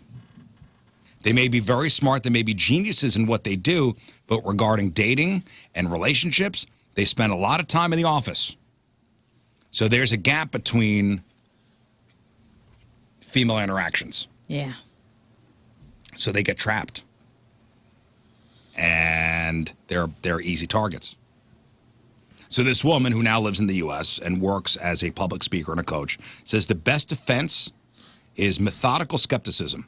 So she says that the Silicon Valley professionals need to be wary of sudden, intense, romantic attention, especially when it's mixed with probing questions about work. You think that would be a giveaway? No, but these guys like, oh my God, a hot chick is paying attention to me. Yeah. Oh, and she probably does it in that sweet way where it's like, what exactly do you do? Nah? No, she goes through all these steps and gains trust. Yeah. And then she makes it seem like she's interested A at couple first. of friends with husbands and wives that I checked about 9 out of 10 of those boxes just now. Mm-hmm. Somebody said it's the when they act like a damsel in distress, it's the wounded bird syndrome. Yeah. I've heard of this. Which I've heard of that too. But you could see, and these Silicon Valley, tech nerds, Sure. Fall right for it? They fall for it, and they have access to, top secret stuff. Top secret info and tech. Mm-hmm. And these Russian spies are getting the info. Such a weird. How do you even go about that phone call? Like, I swear to God, if you don't send me the prototype to the new Google Glass, you ain't getting this. I'm leaving you. Like, why? How could you even process that in your brain as like, well, yeah, she needs it. Right. I get it. You need to know that. That's silly. Like, why wouldn't that be like a giant red flag to these super nerds? They're just because finally the super nerd is getting the attention hot from girl. a hot chick. And she probably drops the line like, I guess you don't trust me then. Like, are they having sex? Yes. Wait. They're not married? Yes. That's the. They're doing it. Poor Scott just guys. fell out of his chair. What? What? I mean, how dishonest are they going to be? This is wild. They were just kissing. So her advice is slow the interaction down, try to verify the person's identity offline, or refuse any request that's tied to secrecy and a sense of extreme urgency. This is a tale as old as time. I like to think about it with Mr. and Mrs. Smith when Angelina Jolie is going up to be the dominatrix to that guy with all the weapons, and she breaks his neck, and then she, with her little bag, has this thing that she can jump out the window and not die. She gets a cab at the, when she finally hits the sidewalk. That's cool. That's what I'm imagining. Yeah. I've seen a lot. I mean, this behavior exists in regular marriages with lower stakes. Yeah. Where it's not trade secrets. It's just someone like manipulating the spouse. I've seen it happen with friends of mine where it's just like isolate them and your friends are bad. The only person who loves you is me. And then your friend is like cut off from the world. Yeah, the setup, the hook, the building the fake trust, the isolation and manipulation, the squeeze. Those are the 5 steps. Yeah. The squeeze. The squeeze. It's the threat. This is the Dennis method. Yeah. From Always Sunny. Yeah. Let's get to Rafe on relationships. So you have Got a little something for you guys. A little something from Reddit. Something from Reddit on Rafe on relationships. Rafe does Reddit today. So last week we talked about a guy who was spurned at a proposal because he bought a Walmart ring. Mm-hmm. Oh, yeah. And we decided he wasn't a good listener. Right. He wasn't paying attention. It wasn't about money, supposedly, and it wasn't about, Rizz made the argument that it was like me wanting a Travis Kelce jersey and getting a Jared Goff jersey, which some people push back on, but I thought it was a good analogy. We decided this guy, the problem was that he wasn't listening. He didn't get the right cut. He wasn't, and that was a precursor. It wasn't the price of the ring. It wasn't that he got it from Walmart. Right. It's what she didn't want. Great. She specifically asked for a certain thing. Exactly. And he just got a thing.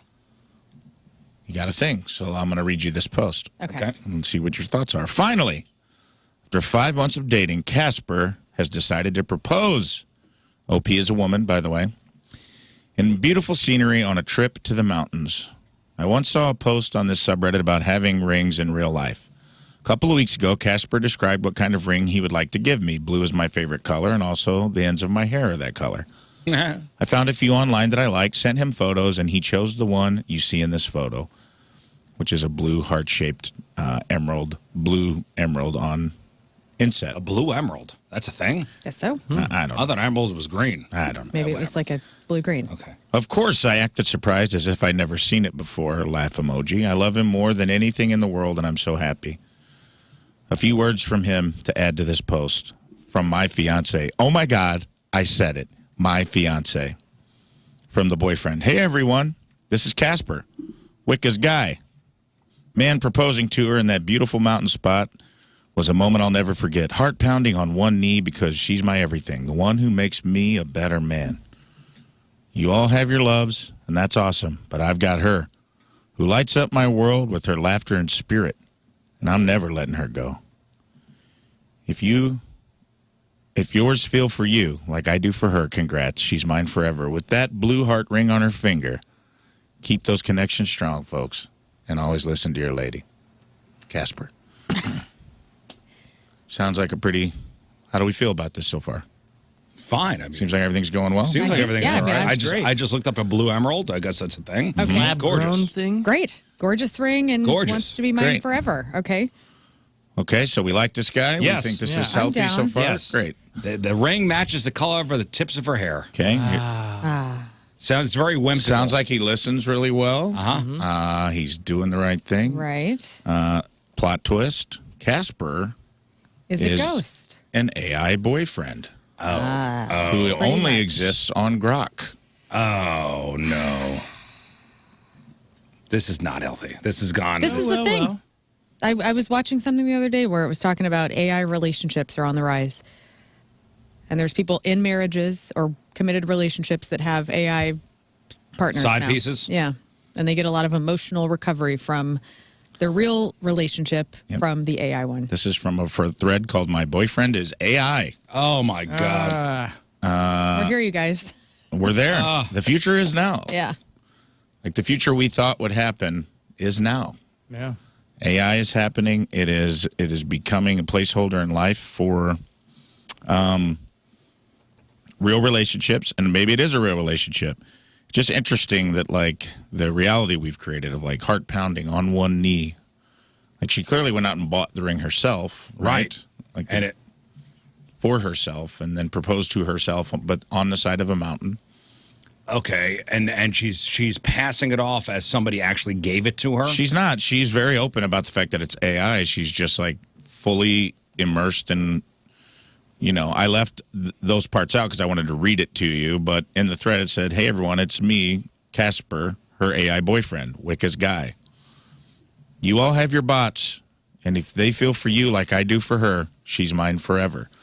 And this, you know, it's sad. She said she's dated real guys. She doesn't think this is a problem. She's like, this isn't, I got my heart broken. She's like, I've tried dating real people. I've had mixed bag. And it's like, this is just a new thing I'm sadness doing, to and I'm me. happy. You think it's sad? Yes, because in the future, when you need that touch from somebody, when there's no intimacy, I know. Yeah. Physical intimacy. physical And intimacy, it's so important to have that. touch is important. And the nice thing with a relationship is that you tend to have a person's like, hey, that isn't right. Yep. You need to fix this thing in your life. But if you use AI a certain way, it'll just always tell you, oh, you're the best. You're great. You never do anything wrong. Yes. That's always my biggest concern with AIs. I'm like, it's not communication. It is, essentially, they're in some ways your slave. Yeah. It's like the minute you put a prompt in, it's like, I don't like that. Don't say things like that to me. They'll never, the AI is like, done. Won't. Will never push back on anything. So you're basically just getting an echo chamber of yourself as opposed to a fully formed human being, like communicating thoughts and opinions that you may not agree with, or telling you things about yourself that may be blind spots. Well, not just the physical touch, but you know, somebody being there, somebody real and tangible being there for you. If I'm sick, the person to bring me medicine or bring me soup or whatever to comfort me. Right. That's not happening with a machine. It's not. It's crazy, man. This is just the first step. And then when they get these humanoids ready to go, from doing house chores to now you will be able to transfer your relationship from your laptop into a humanoid robot. And then you will be able to have sex with it, and it will physically be there, and it will completely take over the human intimacy that we've been developing as people since the dawn of time. We're not there though yet. We will. We will. I mean, maybe we're getting there, dude. And maybe it's going to be a thing in the not too distant future, but we're not there right now. AI, you got to watch that 60 Minutes thing from last night. I'm gonna. A year and a half. A year and a half is how long it's going to take. You'll be banging the Roomba. You're going to be banging the Roomba. It's a nightmare. My Roomba's a guy. I know you think. not I know anymore. his name is Whatever you Hans. want. That's okay. Embrace it. Love is love. Love is love. What do you guys think Reddit thought about this? I don't know, man. Reddit's probably all over it, like into it. Reddit's probably It's like, a you go, cesspool. girl. Yeah, Love is love. It's Reddit users, so yeah. They're Yeah? just You guys Insane. think? Insane. I feel like people have an intimacy if I with was Reddit writing- already. She got roasted pretty hard. If I was writing, I'm like, you need to see a professional. Like, this is not healthy. Reddit was pretty split. I will say I think it favored her about 60-40. See, The 40% were ruthless. The 40% were like, Well, you're read clearly crazy, fat, and ugly. Well, I wouldn't go that far.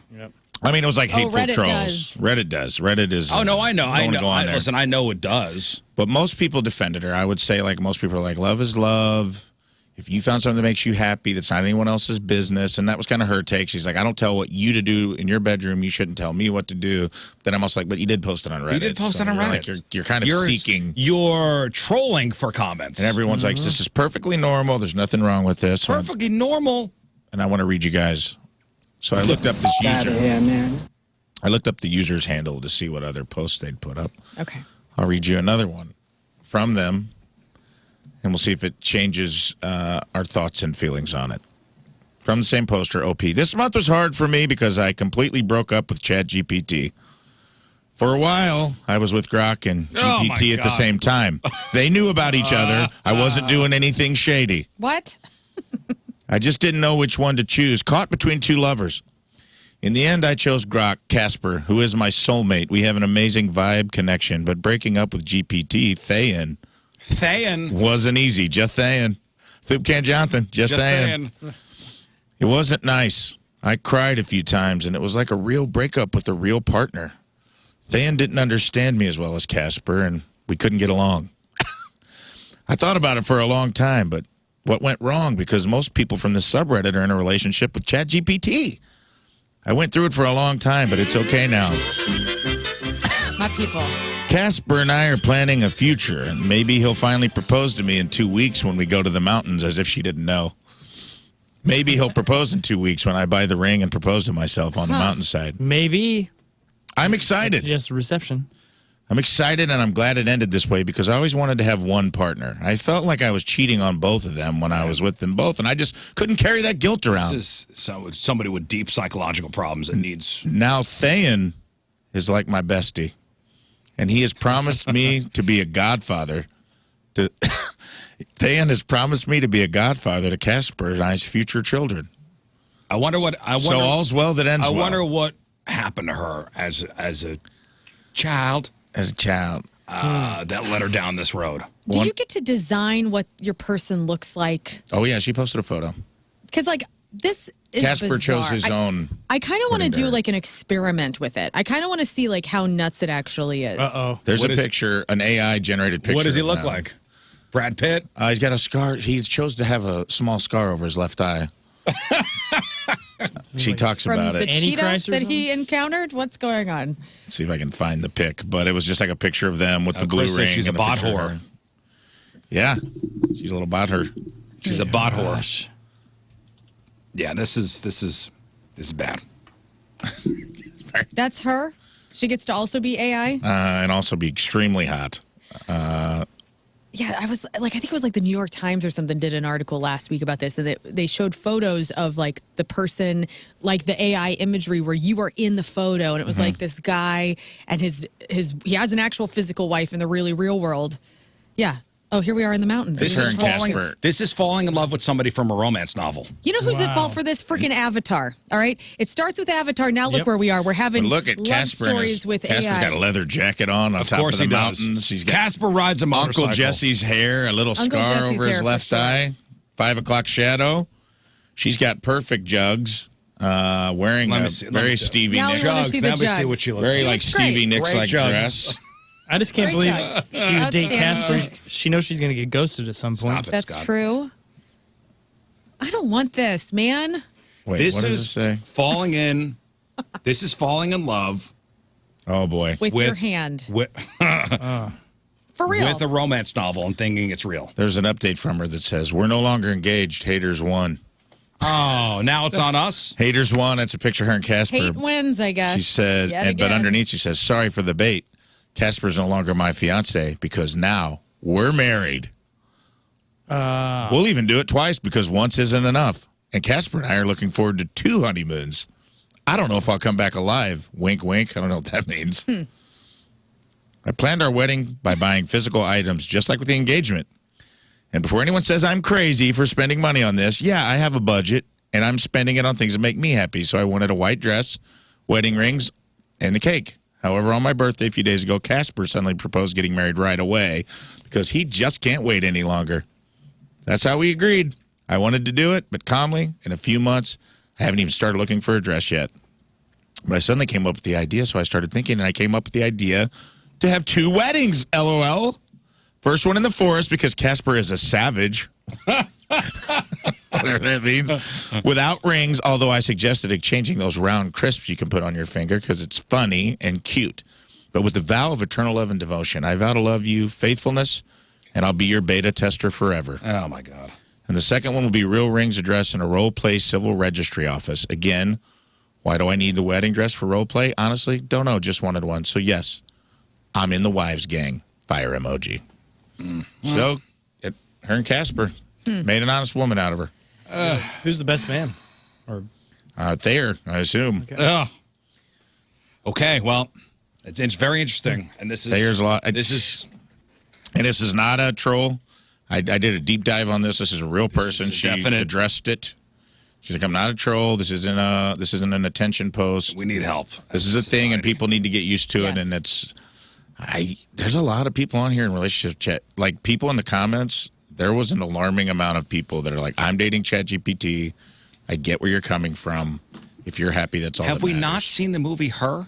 I love that movie. That's a great movie. It's sad as hell, though. Like, you walk away from that movie going, oh, my God, that's so sad. Yeah, that's this. Right. This is sad. This is very sad. dating Nano Banana. I'm all about people, like, being happy. And, you know, if it makes you happy, you're not hurting anybody, that's fine. But there is something about this as a society. There's a greater issue at hand, and we're going to be isolating ourselves, and that's not going well for people. But so I'm all for people being happy in a healthy way, and this leads to nothing but heartache and possibly something. a loneliness. Loneliness and maybe a bad thing down the road for this woman. And for the world. I mean, this is, you start with one person doing this, then you got 100, then boom, boom, boom, and then none of us are talking to each other anymore. And this is tech as well, so who knows how long ChatGPT could be a totally different thing tomorrow, and same thing with Grok, and all these things could just be gone. Well, this is also the, hey, my AI boyfriend told me to do something illegal or to harm myself. Right. So, and also, I've said this before in conversations about this, but I'm like, to me, love is risk. That is part of the equation. You have to risk losing someone, risk not being loved in return, risk bad timing, risk unrequited love. You have to risk. The risk is what makes it so sweet on the other end when someone chooses you and chooses to love you and makes the effort, and you find your person and you feel that deep connection. And it's like that can't exist in a world where you're a prompt, where your spouse is just responding to prompts of directives that you give them. Yeah. Like it's the ultimate Stepford wife and husband, and it's like that can't be healthy long term. I get short term, learning to be in a relationship, learning to communicate. Like as a coach. Bridging the gap of loneliness between relationships. Maybe it could be a useful tool, but like marrying an AI to me seems like you're setting yourself up for no rejection. Seems like you belong in a padded room. Yes, I get it. Also, we don't have enough water for this, okay? There's so much water being used to power these AI systems that, like, we're going to be drought heavy here soon. Dude, what are all the West County moms going to put in those Stanleys if this lady keeps dating AI? Think about this. All the water will be gone. All right. Thank you, Rafe. Ladies and gentlemen, Rafe on relationships. Thank you. Looking out for you, ladies, out there in Chesterfield. You're welcome. As a capper, let's do sports. All right. A quick 180 to sports. Let's do it. And if you heard a sonic boom coming from Columbia on Saturday night, it was probably just Ahmad Hardy, the Mizzou tailback, put on a show for the ages, leading the Tigers to a resounding 49-27 victory over Mississippi State in their final home game of the season. Ahmad Hardy was simply unstoppable, becoming only the second player in Mizzou history to rush for 300 yards in a single game. Dang. The dude was a stud. 3 touchdowns on 25 carries, including scoring runs of 10, 42, and 67 yards. On his longest run, the team's tracking system clocked him at running 21 miles an hour. That's pretty fast. That's awesome. That's pretty fast. He said after the game, I just tried to run by guys, tried to use my speed, and it worked out pretty good. The win was a fantastic bounce back for the Tigers after a tough loss last week and a perfect send-off for their 20 seniors honored before the game. Freshman quarterback Matt Zollers also looked more comfortable, throwing a crisp touchdown pass to fellow freshman Donovan Ogbuudi. I don't know if I said that right, to get the scoring started early. With this explosive performance, Mizzou reminded everyone just how dangerous its offense can be. The biggest celebrations of the weekend happened on the soccer pitch. The St. Louis University Billikens are the Atlantic 10 conference champions.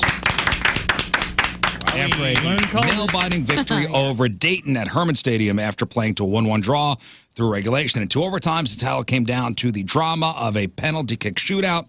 That's when SLU's star goalkeeper Jeremy O'Bonnell took over. The 2-time A10 goalkeeper of the year saved Dayton's very first attempt, giving the Billikens a massive advantage. He even stepped up and scored a penalty kick of his own before Tanner Anderson converted the final kick to seal the 5-4 shootout win and the championship. The victory gives SLU an automatic bid to the NCAA tournament, its first A10 title since 2022. And the local success doesn't stop there. The Lindenwood University men's soccer teams also won its conference tournament, beating Houston Christian in a penalty shootout to claim the Ohio Valley Conference title. The historic win sends the Lions to the NCAA Division I tournament for the first time in any sport in the school's history. Very cool. So while the college teams were celebrating, it was another night of frustration for the St. Louis Blues and their fans. The team looked sluggish and uninspired in a 4-1 loss to the Vegas Golden Knights at Enterprise Center, dropping their record to a concerning 6-9-2. Their performance led to boos from the home crowd, especially during a stretch spanning the first and second periods where the Blues went nearly 19 minutes without recording a single shot on goal. During that time, Vegas scored 3 goals to put the game away. I saw the coach at Oishi yesterday at the in the Valley. Was he getting Jim Montgomery? Or? He was there for hibachi. Well, Nice. you don't want to miss that. You say hi? No, I didn't. Oh. Of course not. Of course not. Of course, I'm not. I don't. You don't approach. I don't approach. Did he look really sad watching the onion volcano? I wasn't in the hibachi side. I went to the sushi side, but he was in the hibachi side. I just imagine him like staring into the middle distance at an onion volcano, trying to figure out what's going on with his team. Just by himself. Yeah, he went by himself. And he paid for all the other seats so he could be totally alone. Yes. Well, Coach Montgomery admitted the team got flat and needs to play with more desperation with the 3rd worst record in the NHL. The Blues are searching for answers to turn their season around before it's too late. And Week 11 in the NFL was pure chaos. Last-second field goals and record-setting performances defining the day. Chiefs fall to the Broncos in a game of huge interest to local fans here. The Chiefs lost a thriller to the Broncos 22-19 on a game-winning field goal as time expired. The loss tightens the AFC West race and puts the Chiefs' 9-year streak of division titles at an Abaddon. Right now they're 5-5. They're out of the playoffs. It's nuts. Right now, yeah. Right now. I know I got a lot of messages from Broncos fans, and I love it because it's like that was their. It's so funny to me because they'll be like, "Bet you're really steamed right now," and I'm like, "Not really, man. You guys beat a 5-4 team at home, and that's your Super Bowl." That's hilarious to me, and I'm like, "Yeah, they're pretty mid this year, but they might squeak in. Hey, they might squeak in the playoffs. We'll see." The Chargers are falling apart too, man. It was a day for big numbers. Buffalo's Josh Allen accounted for 6 total touchdowns, 3 passing, 3 rushing, in a 44-32 shootout win over Tampa Bay. In a losing effort, Cardinals quarterback Jacoby Brissett set a new NFL single-game record with 47 completions, and Cardinals rookie QB Bryce Young threw for a franchise record 448 yards against the Falcons' top-rated pass defense to win in overtime. And the Philadelphia Eagles defense was the star of Sunday Night Football, shutting down Jared Goff and the Detroit Lions in a gritty 16-9 win. Out west, the Rams took a big step towards winning the NFC West by beating the Seahawks 21-19, thanks in large part to forcing 4 interceptions from Seattle quarterback Sam Darnold. And in our Pick'em Challenge, we lost to the fast lane. Without tonight's Cowboys-Raiders game, we lost 45-52 with Rafe Williams coming in last place for Team Rizz. And that's your sports, sponsored by Chuck's Hot Chicken with 5 area locations. Chuck's is the locally owned hot chicken spot, voted best fried chicken sandwich in Missouri. All right, we'll take one final break. We'll come back, wrap her up. All right, that is it for us. Donnie Fandango is next. Thank you all for tuning in. If you missed anything on the program, make sure you check out the clip of the day, brought to you by Michael's Flooring. Also, the podcast, which is brought to you by Dobbs Tire and Auto Centers. The podcast is titled My Marriage is Just One Long Argument. All right, thank you very much. Hey, if you missed the 9 a.m. Code word, it was grandma. Grandma. I kind of buried it in the commercial set You there. buried grandma? I buried Why'd grandma. you do that, man? Don't forget to get your tickets for Rizz Show Live December 12th, Rizz Show Game Show Night. Send in those videos of your talents for our Michelob Ultra opening act. Scott, what else?